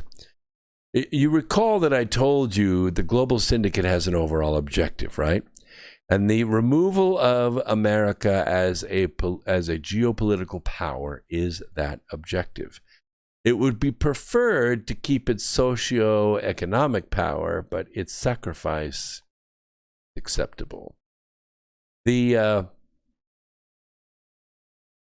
operational environment calls for not destroying the planet itself, and hopefully not too many of the desired folks. That means that a somewhat selective weapon must be crafted. It must be effective. It must be terrifying. It must be perceived to be real, even if it is not real. And there are 4 major components to operational design in military planning. The components have characteristics that exist outside of each other and are not necessarily sequential.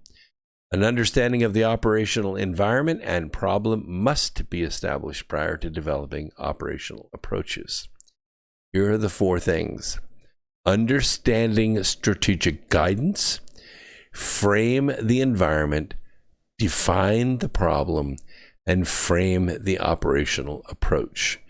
The real power of operational design comes from the synthesis of all four of these frames. They are really not separate activities, but four areas of thinking in the same methodology. They are totally iterative. That means that they build on one another. You start small and you continue to grow. It's not like first one thing and then another. It's like you run the cycle over and over and over and over again. And each time you learn more, you get better, you make adjustments. They're iterative. And once you gain a better understanding of one frame, it will lead to deeper understandings of the other frames.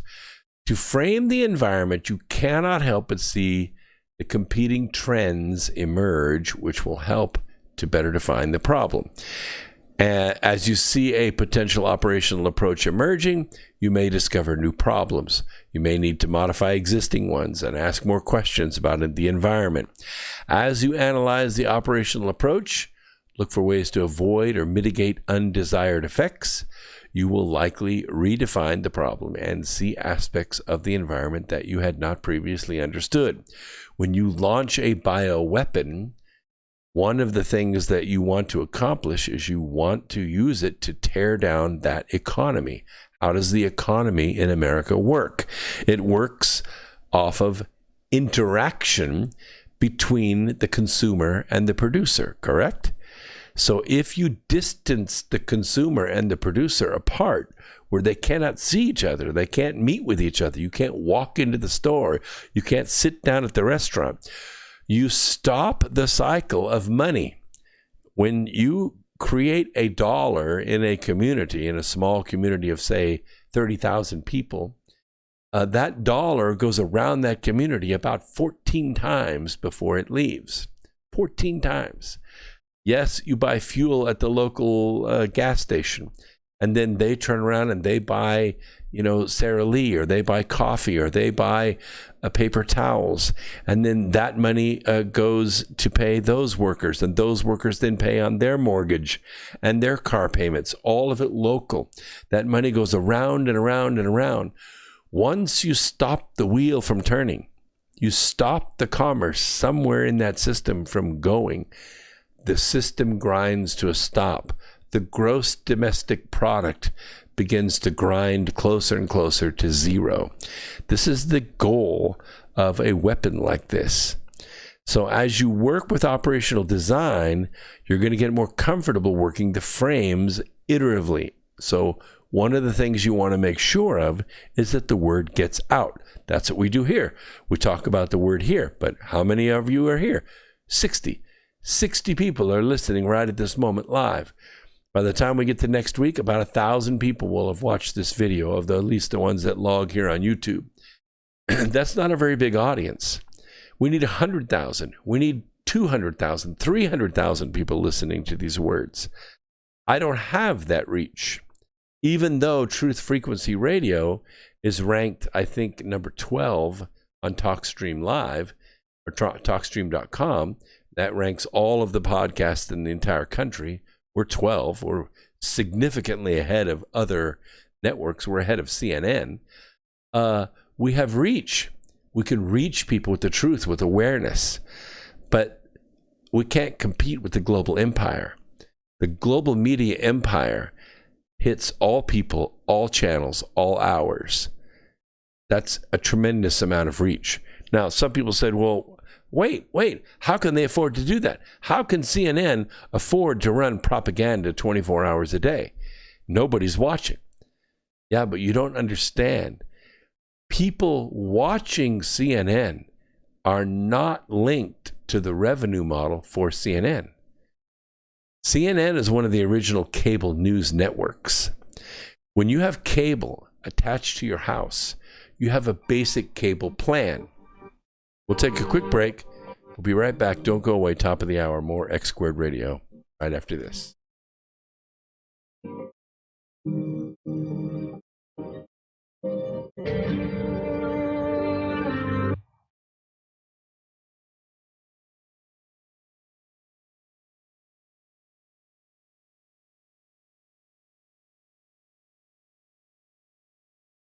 Radio. Your number one source for news and information without the hate, hype, and fear. We're proud to feature cutting-edge programs like The Christopher Everard Show, The Covert Report with Susan Lindauer, Enemy Within Radio with Tom Barnes, Freaky Friday with The Woo Crew, The Gematria Effect with Zachary Hubbard, America's Evil Genius with Travis Cook, Phoenix Rising Radio with Phoenix, Quantum Connections with Lucky, and dozens more. Did you know? You can listen from any telephone by dialing 641-793-7117 or call into your favorite show toll free at 833-TFR-LIVE. Uncensored talk and news you won't hear in the mainstream media. Truth Frequency Radio, your protection from deception. Help is coming for small businesses, hospitals, and states, though likely not at the same time. I'm Jay Metzler, Fox News. That word from President Trump during his coronavirus briefing tonight. He says he supports additional funding for all, but would like to see separate money measures. The rural hospitals for a long time have not been treated properly. We're looking to help them and beyond. So we're looking at hospitals also as part of the package. And we'll see how that all comes out. But a lot of good things are happening. Some very good negotiations. Just got off the phone with the Secretary of the Treasury, and we have some very good negotiations going on right now. Democrats have been holding out for more funding for hospitals. That's expected to be in the bill, which could be announced as early as tomorrow. The small business funding to replenish a loan program that ran out of money last week. Canada's maritime provinces in mourning after the worst mass shooting in recent memory. Today is a devastating day for Nova Scotia, and it will remain etched in the minds of many for years to come. Corporal Lisa Courteau with the Royal Canadian Mounted Police, one of her officers among 10 people killed when a man dressed as a police officer opened fire northwest of Halifax. That 51-year-old gunman is dead. So is the gunman who hijacked a passenger bus in the Dallas suburb of Richardson, leading police on a chase that ended in a shootout. 2 officers wounded, their injuries not considered life-threatening. Police set up in San Marcos, Texas, 1 officer dead. Police were responding to a domestic violence call at the home when the suspect attacked them while wearing body armor. Fox's Kristen Fisher, the gunman killed himself, 2 police officers wounded. Those officers in stable condition. America is listening to Fox News.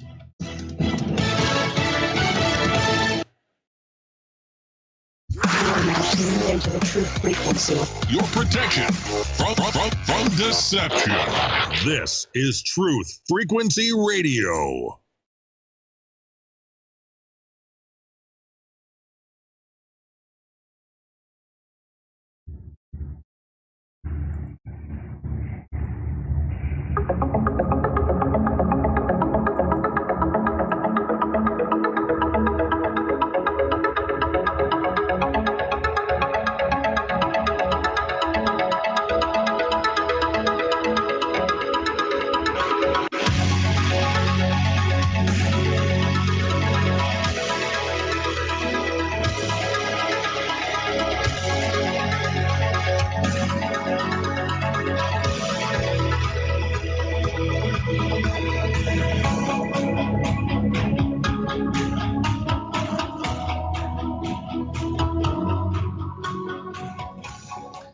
Lots of good stuff in the chat room. If you're not in the YouTube chat room, you should be there. There's also a chat room going on at Truth Frequency Radio, TFRlive.com, TFRlive.com.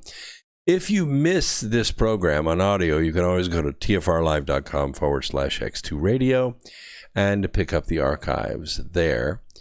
And of course, YouTube will have this up in about an hour after the program. You should be able to watch the entire thing at the latest. Lots of things going on at the DOJ. William Barr, as I alluded to in the John Solomon reference, says things are about to get ugly. You see that? That's an empty grapefruit juice. I'll set that over here just in case my producer hears what I'm saying and comes and gets me some more water in that glass. Travesty is not a nice word. It usually is applied to gross perversions of justice, and that apparently is the context Attorney General William Barr desired when he dropped it into an interview answer the other day in the breezy courtyard of the Department of Justice. His composed, understated delivery almost disguised the weighty magnitude of that disturbing word and the loaded adjective that preceded it. I quote, "I think what happened to him," he said, referring to the president and the FBI's counterintelligence investigation into his campaign, "was one of the greatest travesties in American history." Okay. It is important to pause for a moment and absorb what the Attorney General said. He just called an FBI investigation not just a travesty, but one of the greatest travesties in the nation's history. It was an unprecedented statement by an Attorney General about his own department's premier agency. The FBI has made plenty of mistakes, but never in its 112-year history has an FBI investigation been characterized as a travesty, let alone one that equates to the other Hall of Fame travesties in American history. I have documented in my book, Charm of Favor. It talks about the origin of the FBI in 1935 when President Roosevelt established it from the Bureau of Investigation to the Federal Bureau of Investigation. The BOI was originally made of bad guys. These were bad guys catching bad guys with a badge going underground and catching bad guys that were robbing banks and shooting the place up. Now the criminals are much more intelligent. They're financial criminals, they're chemical criminals, they're patent criminals, they're copyright criminals, they child traffic, they deal in rape and murder and kidnapping, and the FBI goes after all of those people. And you have to understand that when the FBI was founded, it wasn't founded to protect and defend the Constitution of the United States. That is not its charter. Its charter is to protect and defend the interests of the country. And the FBI was founded by and works for the Democrat Party. I know you thought I was going to say the executive branch. That's not true. The FBI is part of the law enforcement and works for the chief law enforcement officer of the land, but they do not work for Republican presidents. They are the opposition research firm for the Democrat Party. They were founded that way, and they've always operated that way. And so they were founded in corruption, and they have been corrupt since the first day they were formed. So to hear the Attorney General say that this is an unprecedented travesty is just not accurate. Is the Attorney General's assessment fair? Yes, but I still think it's understated. It's entwined in his next statement. He says, and I quote, "Without any basis, the FBI started this investigation into Donald Trump's campaign," close quote. You see, that's a fundamental issue. You don't investigate people at the FBI. You don't investigate campaigns at the FBI. That's not what it's for. You investigate crimes at the FBI. That's what you're supposed to do. To state that you're investigating a person is the basis of the corruption of the FBI. That's what I'm saying. Mr. Barr is making a definitive statement about that which many of us have speculated all along, namely, that the weirdly unprecedented investigative team put together by former FBI Director James Comey Chameleon and Deputy Director Andrew McCabe did not have adequate legal reasons to open a case into the Trump campaign in the first place. There was no crime. There was no crime. So there was no reason to open an investigation because there was no crime. You don't open an investigation and fabricate a crime unless you're the FBI, because that's what they do. That's what they've always done. And the Attorney General just confirmed that. Doesn't that directly contradict DOJ Inspector General Michael Horowitz's assertion that the FBI is a counterintelligence investigation was justified? Yes, it does. And there's two things to keep in mind regarding that inconsistency. First, remember that Inspector General Horowitz reached two primary and controversial conclusions. Number one, that there was adequate justification for starting the investigation. And two, that there was no evidence of political bias as a motivation factor for the investigation. Both of those are false. He based his conclusions, according to his report, solely on his interviews of the FBI individuals who started and ran the case, from Comey Chameleon on down. And that's our story, they all said. And they were sticking to it. That's the corruption. That is the core of the corruption of the FBI. The FBI should not be reprimanded for this. They should be ripped apart. The FBI should be dismantled. It should be ended. It should be written into the history books. You know what? This patient is too damn sick to save. There is nothing we can save called the FBI. And once you disband it, and I think you need to go into the basements, into the attics, you need to sledgehammer open the walls and find all the dirty, dark secrets locked in this corrupt organization. And all that stuff needs to be brought out into the light.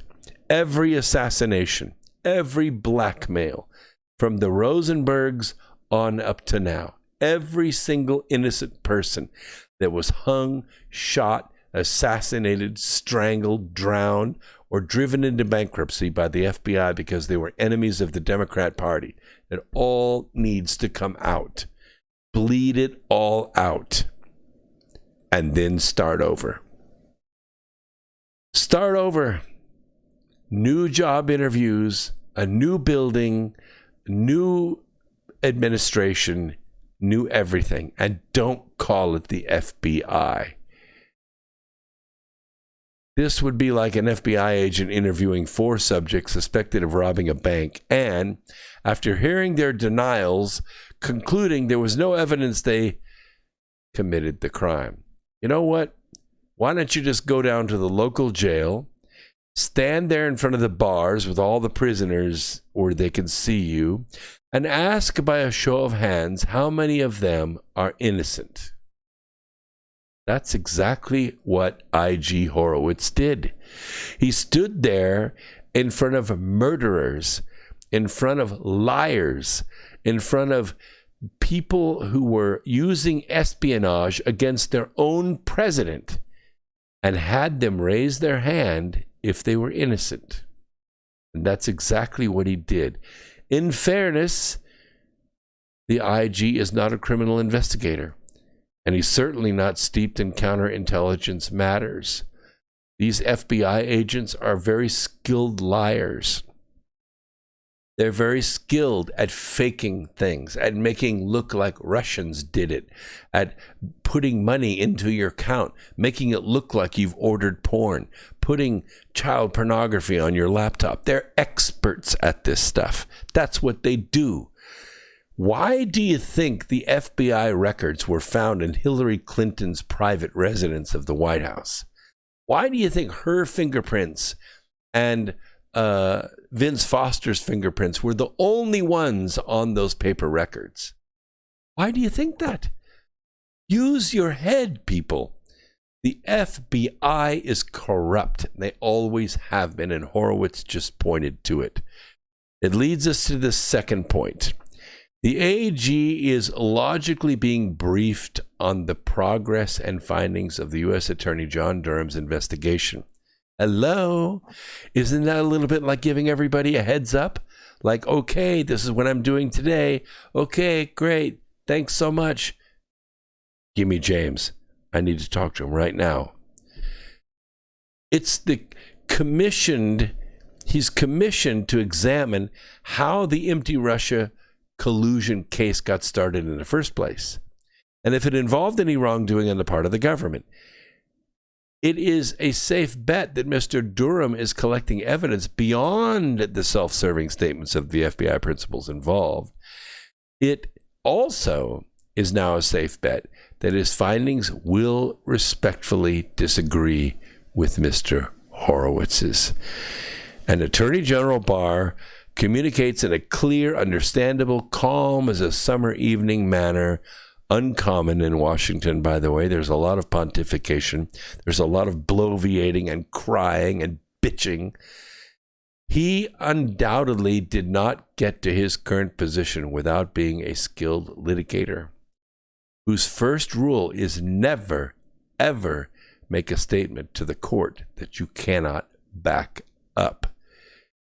His newsworthy claim that there was zero basis for the FBI's investigation stands, and in all probability on a mound of, in his words, troubling evidence now in his possession.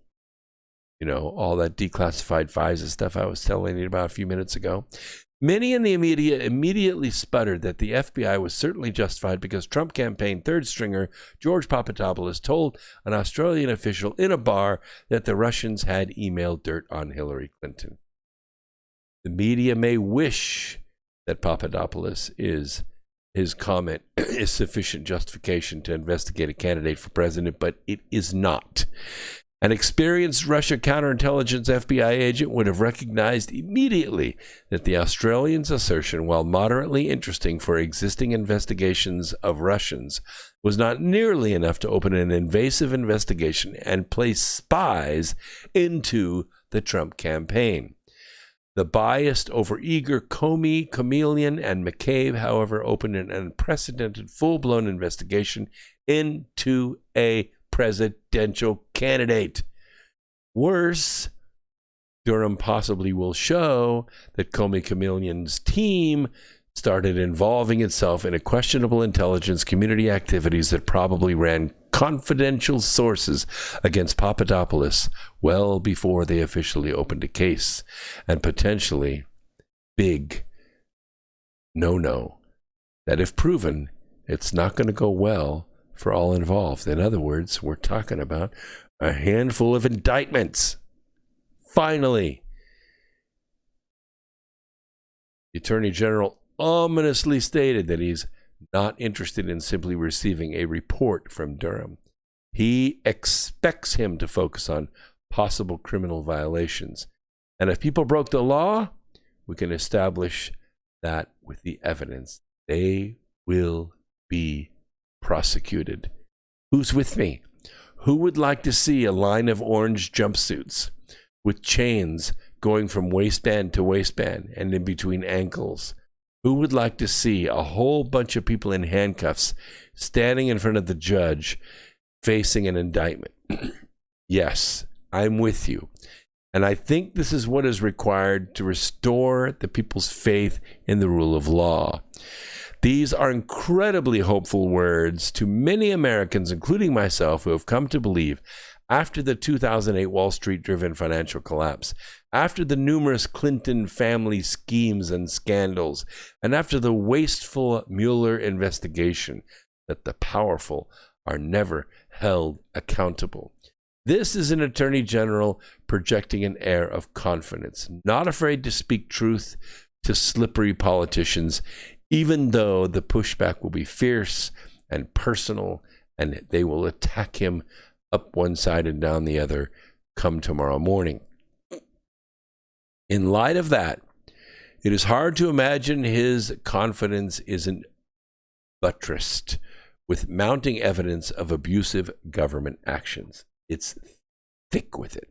And guess what else, Attorney General Barr? People died. 13 Russian diplomats were assassinated. Seth Rich was killed. Chris Stevens was killed. People lost their lives over this. Witnesses were killed. People that were going to testify. Reporters were killed. Investigators were killed. People lost their lives. They were murdered. This is what Durham's investigation could well conclude. A group of people aligned or sympathetic to one political party conspired to illicitly use the authorities of the FBI to assassinate, literally, to besmirch, to bankrupt the opposing party's presidential candidate and his staff, from General Flynn on down, and that every effort should be made to indict those who can be charged as a result, to try them, to convict them, and to sentence them.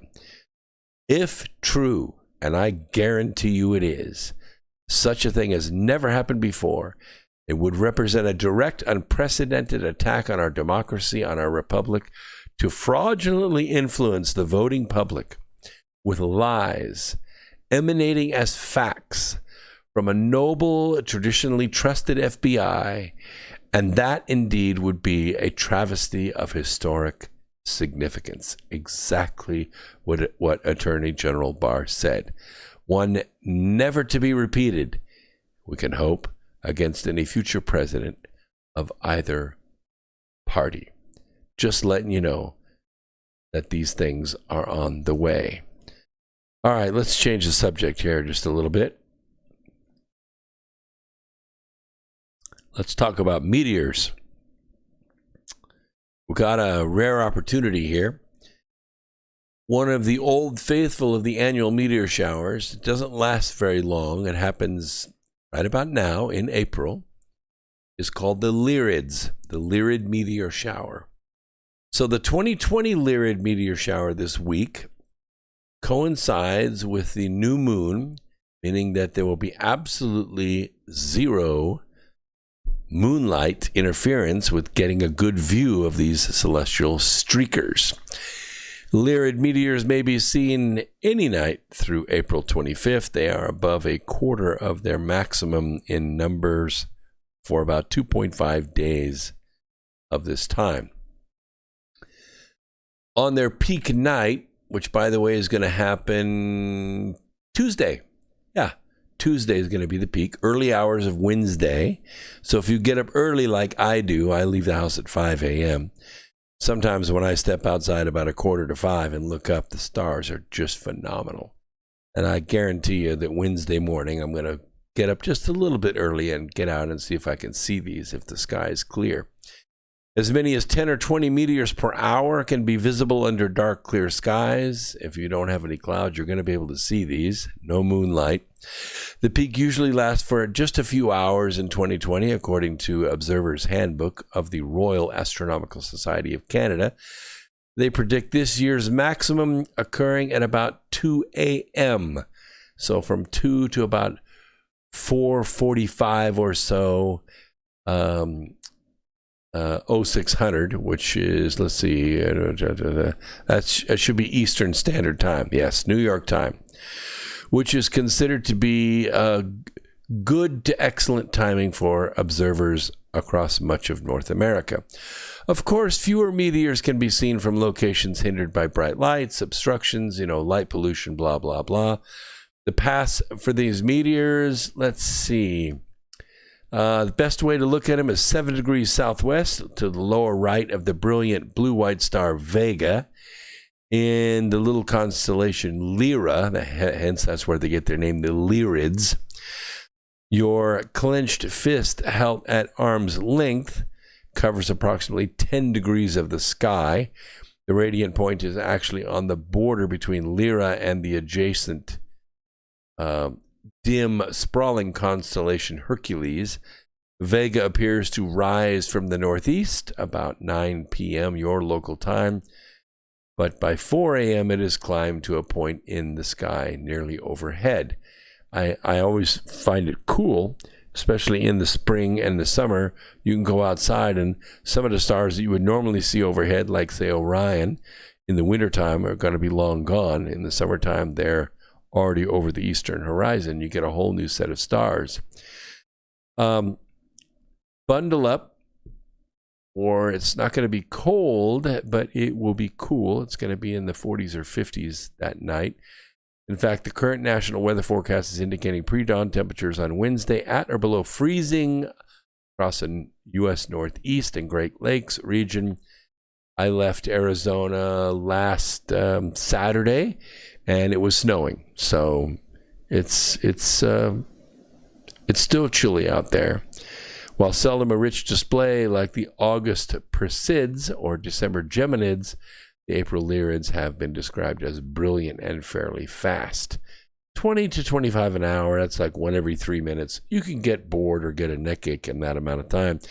I have gone out in August and look at the Perseids, and it was really unreal. We were out on an island in the middle of a lake, very little light pollution.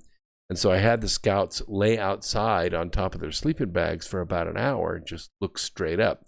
Difficult to do when you're sitting in a chair, so you lay down and you can look straight up without getting tired with your neck. But one cool thing is your pupils really, really, really open up, and you begin to see the hundreds and hundreds of meteors per hour. It was really quite spectacular. The boys never forgot it.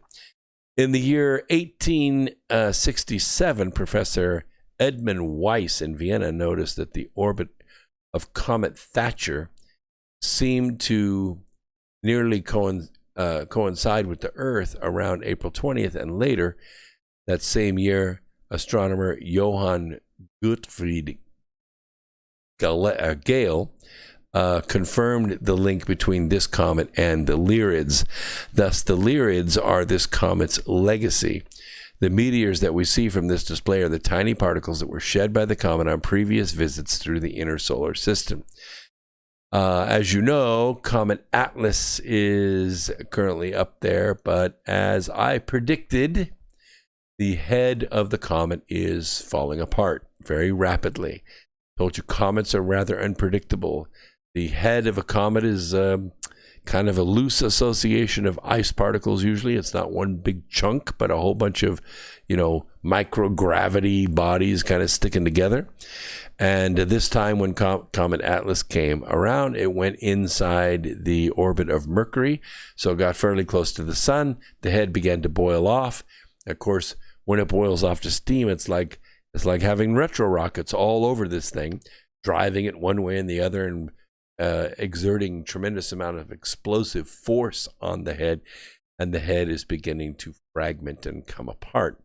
A month ago, it looked like it might evolve into the first really bright naked eye comet in a decade, but in the last few days, the boiling and jetting of the head of this comet has fragmented into several pieces. It is quickly dispersing, and it's not leaving behind enough material to produce any kind of significant display. So it's not going to get to the -6 brilliance that we thought it was going to be. Soon after this comet was discovered, near the end of 2019, it brightened at an almost furious pace.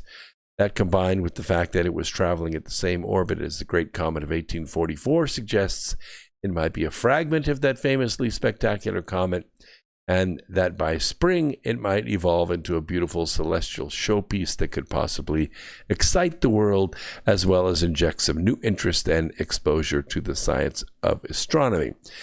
Those expectations are not going to be met.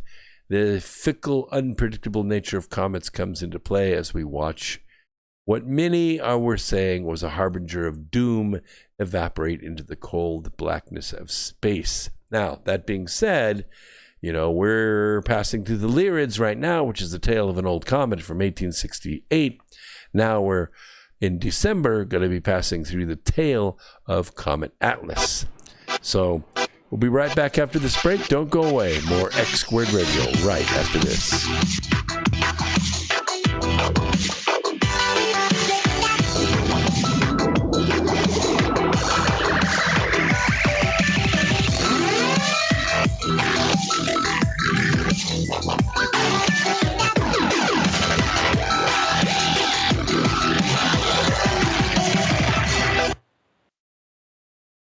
From the dawn of man, we have turned to nature to help attain balance within ourselves.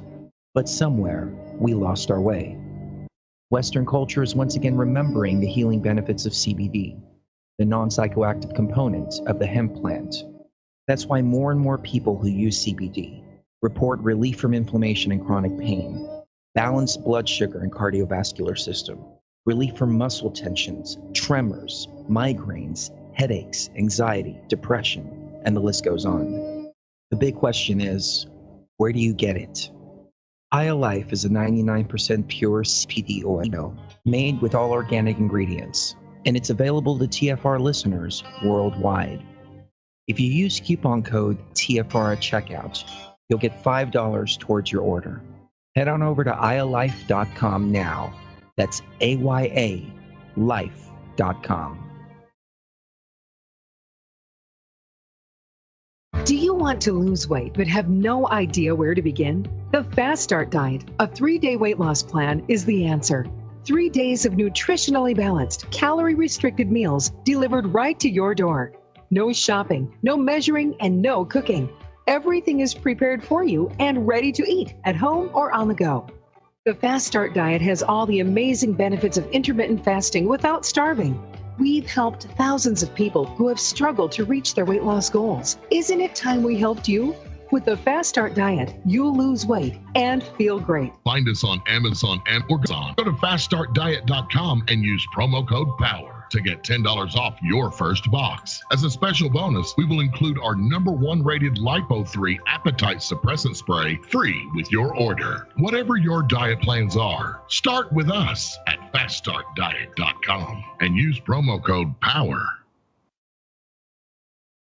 For 5,000 years, the world was ruled with wooden ships by one man. 242 years ago, a small group of free men crafted a new nation built on liberty and freedom. Global elites have been fighting to destroy this new nation called America ever since. Based on actual events, Charm of Favor tells a true story of how they corrupted the election system. They infiltrated federal agencies and murdered witnesses, judges, and even presidents to keep from being caught. Now, the largest and wealthiest crime syndicate the world has ever known has been drawn out of the shadows. They have killed hundreds of Americans and recently attempted to assassinate half our congressmen. Still, they escape arrest through an almost supernatural charm of favor. Read Charm of Favor and be prepared to open your eyes to what may lie just around the corner. Charm of Favor is available on Amazon and Barnes & Noble. This is Truth Frequency Radio. No hate, no hype, no fear. Real people, real radio.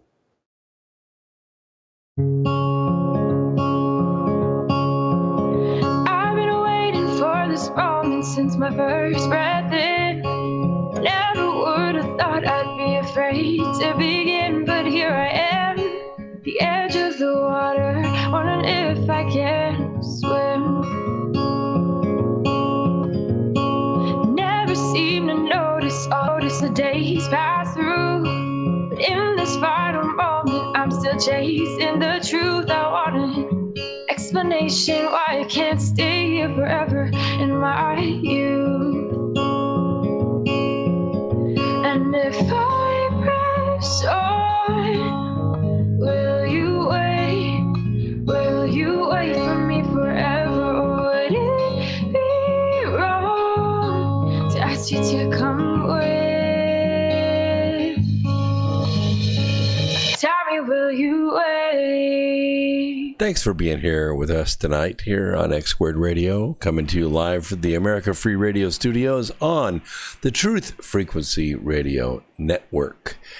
We are ranked number 12 in the overall podcasting networks on TalkStreamLive.com, and we're climbing, constantly climbing. 37 hosts here, 24 hours a day, 7 days a week, and you can always find the archives at tfrlive.com/X2 Radio, and you can always find them here on YouTube as long as they keep hosting.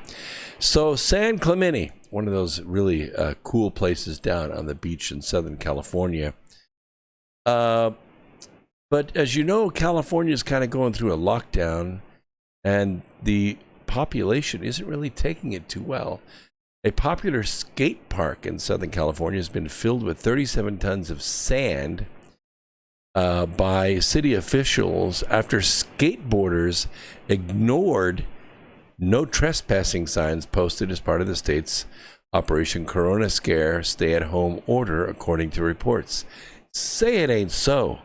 Skateboarders not paying any attention to signage? For real. The signs went up at Ralph's Skate Court in San Clemente after the city closed all the parks April 1st to contain the spread of the virus. On April 1st, we kind of let it play out to see if users would abide by the closure. San Clemente Wiley, the city parks manager, told the San Clemente Times. During that 2-week period, we saw people continue to skate the park. I don't think anybody got sick, did they? No. Groups would gather, kids with their parents, disgusting behavior like that. How dare they? It appeared the closure was not being abided by, and damn it, we had to do something about it. So on Monday, skateboarders could only watch as city workers turned the concrete playground into a 4-inch deep sand pit. Sand was what other agencies were doing. We're doing what other parks have done to enforce that message of anti-social distancing, I call it. She said sand didn't cost the city any money, and removing it won't either. Stephanie Aguilar, president of San Clemente Skate Park Coalition, said it feels like the city vandalized its own park.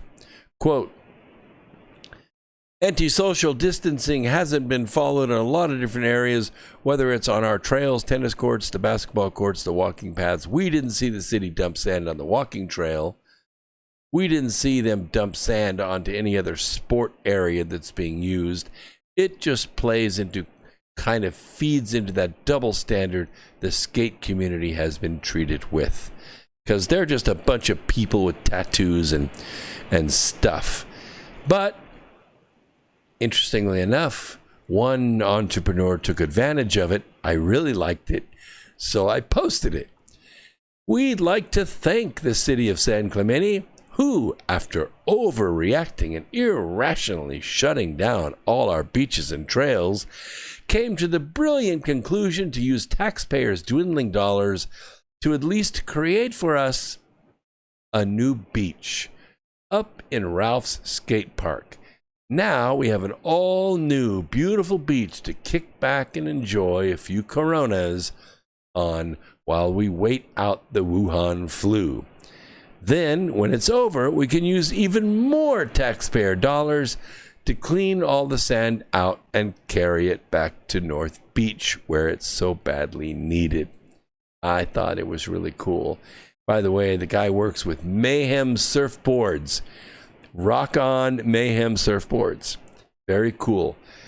I liked it a lot. It was very cool. I wish I could have put a picture of that, but it was web linked and it was their content. But I thought I would give them a heads up. And, I was a skateboarder when I was a kid, and I taught my boys how to skateboard back when my oldest son was still in diapers. He was probably 18 months, 19 months, something like that, not quite 2 years old.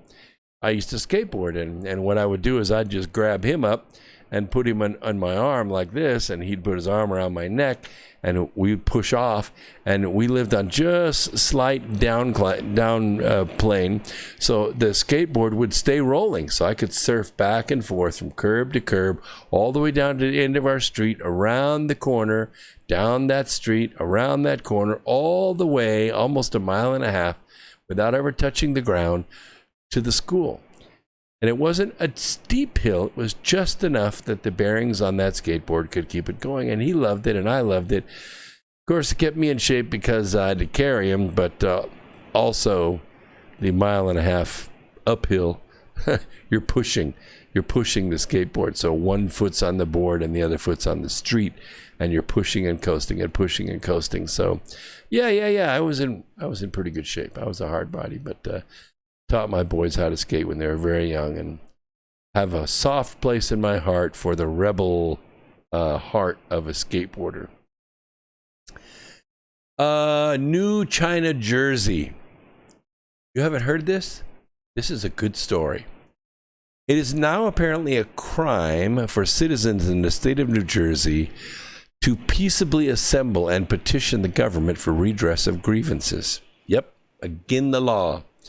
New Jersey Attorney General Gurbir Grewal, I think he's also a sorcerer, and State Police Superintendent Patrick J. Callahan announced that dozens of residents had either been arrested or issued citations for violating the mandatory stay-at-home order. They weren't home. They were assembling. We just can't have that in these United States of America. Staying home and maintaining social distances isn't just the best practice to stay healthy. It's the law. Make no mistake, we will do everything in our power to keep our residents and officers safe, and that means we won't hesitate to file charges against violators. Yep, Kim Pagan of Toms River was charged with organizing a prohibited event outside the State House in Trenton, New Jersey. Her crime was to organize a demonstration against the governor's executive orders. Ooh. Seems to me like we did that once before back in 1775. Didn't turn out too well for the folks in red. The Newark Police Department issued 90 summonses for violating emergency orders.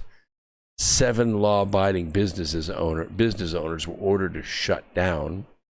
Violations of the emergency orders can constitute a disorderly person's offense, carrying a potential sentence of up to 6 months in jail and a fine of up to $1,000. However, the Attorney General said violators can potentially face criminal charges, including second, third, and fourth degree indictable offenses. Jeffrey Hernandez, the owner of a car wash in Patterson, was charged with a crime after officers found employees. Oh my God. They were washing cars by hand. Holy crap. That's dangerous. Our police officers are working bravely and tirelessly every day to protect us during this health crisis. And we're not going to let people participate in the dangerous activity of washing cars. Regrettably, they are being called upon far too often to deal with people violating the emergency orders, or what is more egregious, totally egregious, people using the virus to spread fear or impede officers in their vital work. Governor Phil Murphy, Attorney General Grewal, and their jackbooted state police enforcers are becoming more like the Chinese government every day. We must resist these infringements on our freedoms, ladies and gentlemen. We must rise up in defense and reclaim America. Live free or die. Well, nobody's calling for anybody to die. But I told you April 2nd that the rebellion, the soft rebellion, had begun, and that within 10 days, which was April 12th, that was Easter, what would happen is the soft rebellion would begin to pick up and we would rise. So here we are. It's the 19th, 7 days later, and there are businesses right and left defying the order, and there are people assembling, dogs and cats living together, end of the world activities. And guess what? It looks like South Dakota got it right. Republican South Dakota Governor Kristi Noem, she hit back at critics who accused her of being too lax with her coronavirus response after there was an outbreak at a processing plant, a meat processing plant in the state. She said, I had a real honest conversation with the people in our state. I told them I took an oath to uphold the Constitution of our state of South Dakota, and that's exactly what she's going to do. I took the oath when I was in Congress, obviously, to uphold the Constitution of the United States. I believe in our freedoms and liberties. What I've seen across the country in so many people give up their liberties for just a little bit of security, and they don't have to do that. She went on to explain that if a leader will take too much power in a time of crisis, that is how we lose our country. So I felt I've had to use every single opportunity to talk about why we slow things down.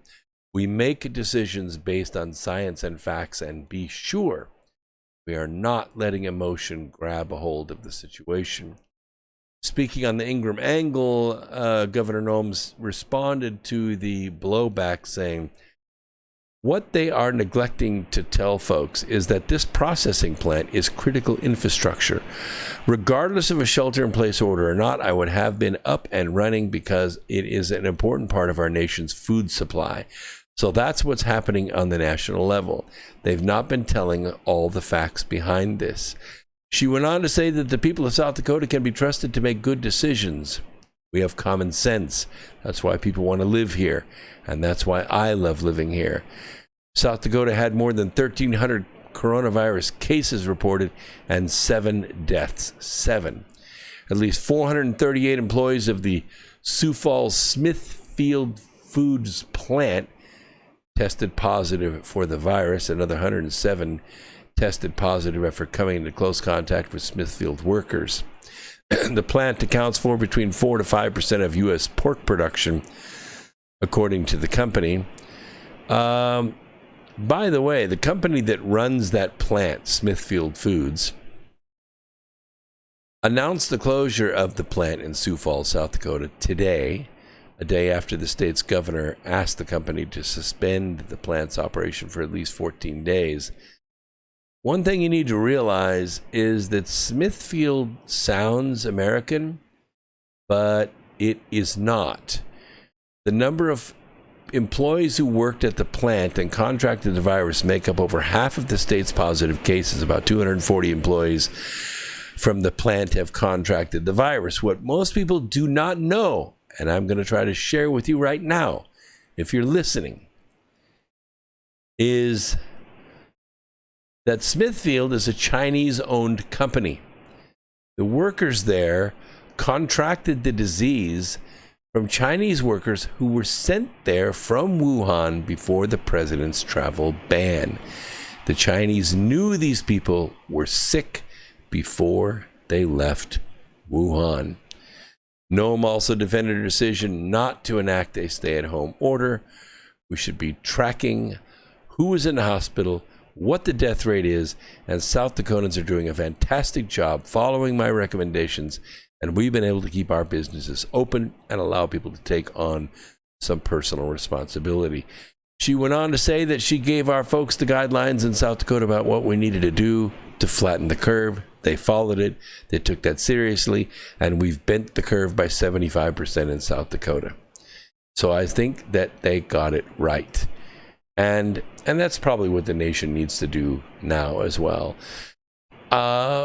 21 states are controlled by Democrats, 28 states by Republicans. There are 200 sanctuary cities spread across 28 states. Don't really know how to deal with it, but I can tell you that this is very, very close to the kind of situation we would have to start a civil war.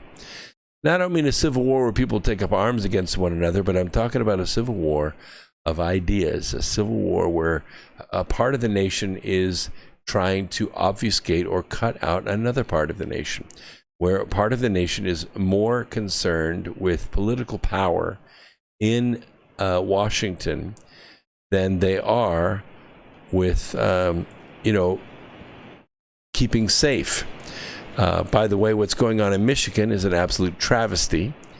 And I think what we're seeing there, very interestingly, is beginning in the courts. People, people and businesses are suing the governor of Michigan. They call her half-wit, which I think is probably a good acronym or a good name calling, if you want to like name calling. And the reason that they're suing her is because she is violating a federal law called interfering with commerce. You cannot interfere with a company doing business. If you interfere with commerce, you can be sued. And if you lose, you can be civilly liable for a tremendous amount of money as well as criminal charges. So Halfwit is being sued by these businesses for interfering with commerce. And speaking of lawsuits, speaking of ramifications, some of this stuff is done anonymously. You hear reporters will often say, well, sources say, and Trump always talks about sources. When they talk about sources, it means they don't have sources. It means they're just making it up and trying to give it some credibility. But ever since a senior official in the Trump administration, and that's another one right there, I got my brackets up here. A senior official in the Trump administration. What does that mean? They've been there a long time or they're old. In the Trump administration, does that mean actually in the administration or in the building or you bring lunch to the building? You see, sources close to the White House. Well, does that mean the Starbucks down the street? Because that's pretty close to the White House, right? This is what I'm talking about. Pay close attention to the language. Well, anyway, this particular source penned an anonymous book, a column, actually, in 2018, attacking President Trump as unfit for office. And for a long time, they tried to figure out who Anonymous was. And the White House believes it has cracked the case, identifying Trump's turncoat as his former Deputy Security Advisor, Victoria Coates. You may have heard this story. But rather than fire her, the White House has quietly transferred her to the Department of Energy, where she awaits special assignment in Saudi Arabia. How would you like that? Yeah, you could stay. We'll let you keep your salary, but you're going to go to Saudi Arabia for the rest of your career. Really? As a woman in Saudi Arabia? That sounds like a lot of fun, doesn't it? So he effectively demoted Coates just 4 months after promoting her last fall to the number 2 spot on the National Security Council. This is a natural area for corruption. We promote people because they're based on their ability to network, to know names and know where people came from and know what their ideologies are. You remember Susan Rice, right? The National Security Advisor. She is as corrupt as they come. Or she's married to a guy who knows what's going on, and she kind of is very good at not answering questions, and she got along well with Obama and especially with Valerie Jarrett, and so she ended up in that position. Was she a liar? Oh, hell yeah. She went on 5 Sunday programs after the Benghazi event and lied her ass off. She lied before everybody. She told one lie after another lie after another lie, and she, you know what, even though after all that stuff was disproven, she still never backed off of it. In fact, she said, no, I didn't lie. I didn't lie. That was the best information we had. Really?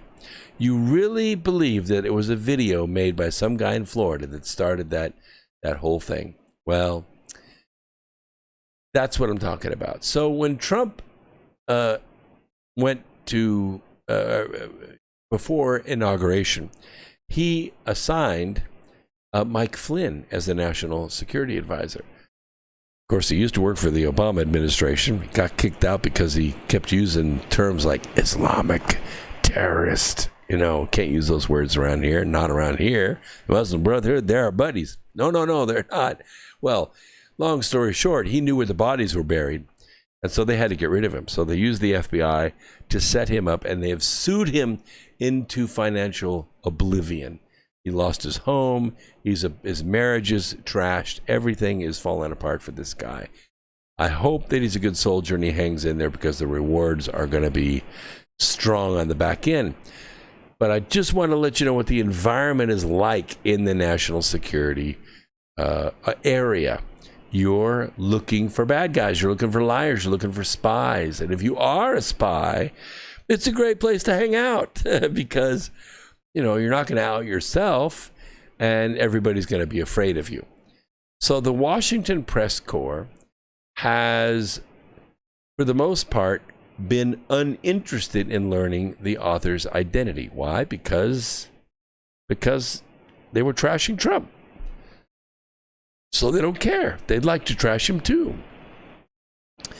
But the sources said the identification of Coates was based on circumstantial evidence generated from a months-long White House investigation led by sleuths within the National Security Council. Top White House advisor Peter Navarro, who works with the National Security Council on trade and other issues, is also heavily involved in the probe of Coates. Now, she declined to discuss the matter on the record, and she's retained an attorney. She's lawyered up, friends say. Although several colleagues have rushed to her defense, insisting that the White House has the wrong person. But a source involved in the National Security Council probe, who asked not to be identified, said there was little doubt it's her. That's why she has been shown the door. And here's the evidence that they had. Now, I got about 3 minutes here, but I want to lay this evidence on you because this is pretty good evidence. Computer textual analysis revealing strikingly similar language, the phrases, the historical references, first-hand accounts by Anonymous of events witnessed only by her and a small number of others, the latter of whom have been ruled out as suspects. Hawkish foreign policy views, many of which have been rejected by Trump. The fact that Coates and Anonymous share a high-profile Washington literary agent with an author roster of disaffected ex-Trump officials, her long history of writing anonymously, and personal details revealed by Anonymous that are consistent with Coates' biography. So for political reasons, the White House decided against officially unmasking her. So they kind of used her, and maybe they fed her false information that she would then report. Victoria herself has denied being anonymous. Anyone familiar with security clearance process knows that it would have been a criminal offense punishable by jail time for her to lie about this, but she did.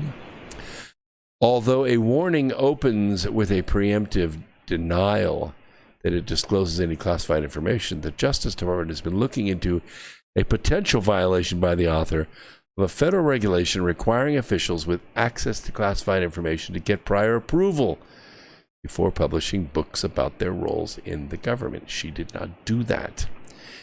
So since September of 2018, the hunt has been on. They believe they know who it is. They have irrefutable proof, I think. The major break came in 2019 when the same anonymous official doubled down on anti-Trump grievances with the release of A Warning.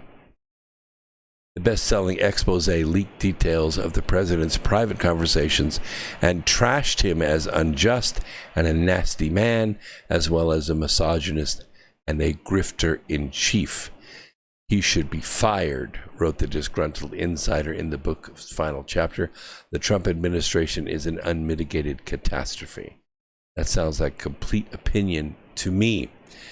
This is X Squared Radio. We're on every Sunday night for 3 hours, and we're also on Wednesday nights from 8 to 10 on YouTube Live. This Wednesday, we have Laura Loomer coming on, so don't miss that, okay? Go out. Look for the good in others and help it to grow a little bit every day. Everyone, especially now.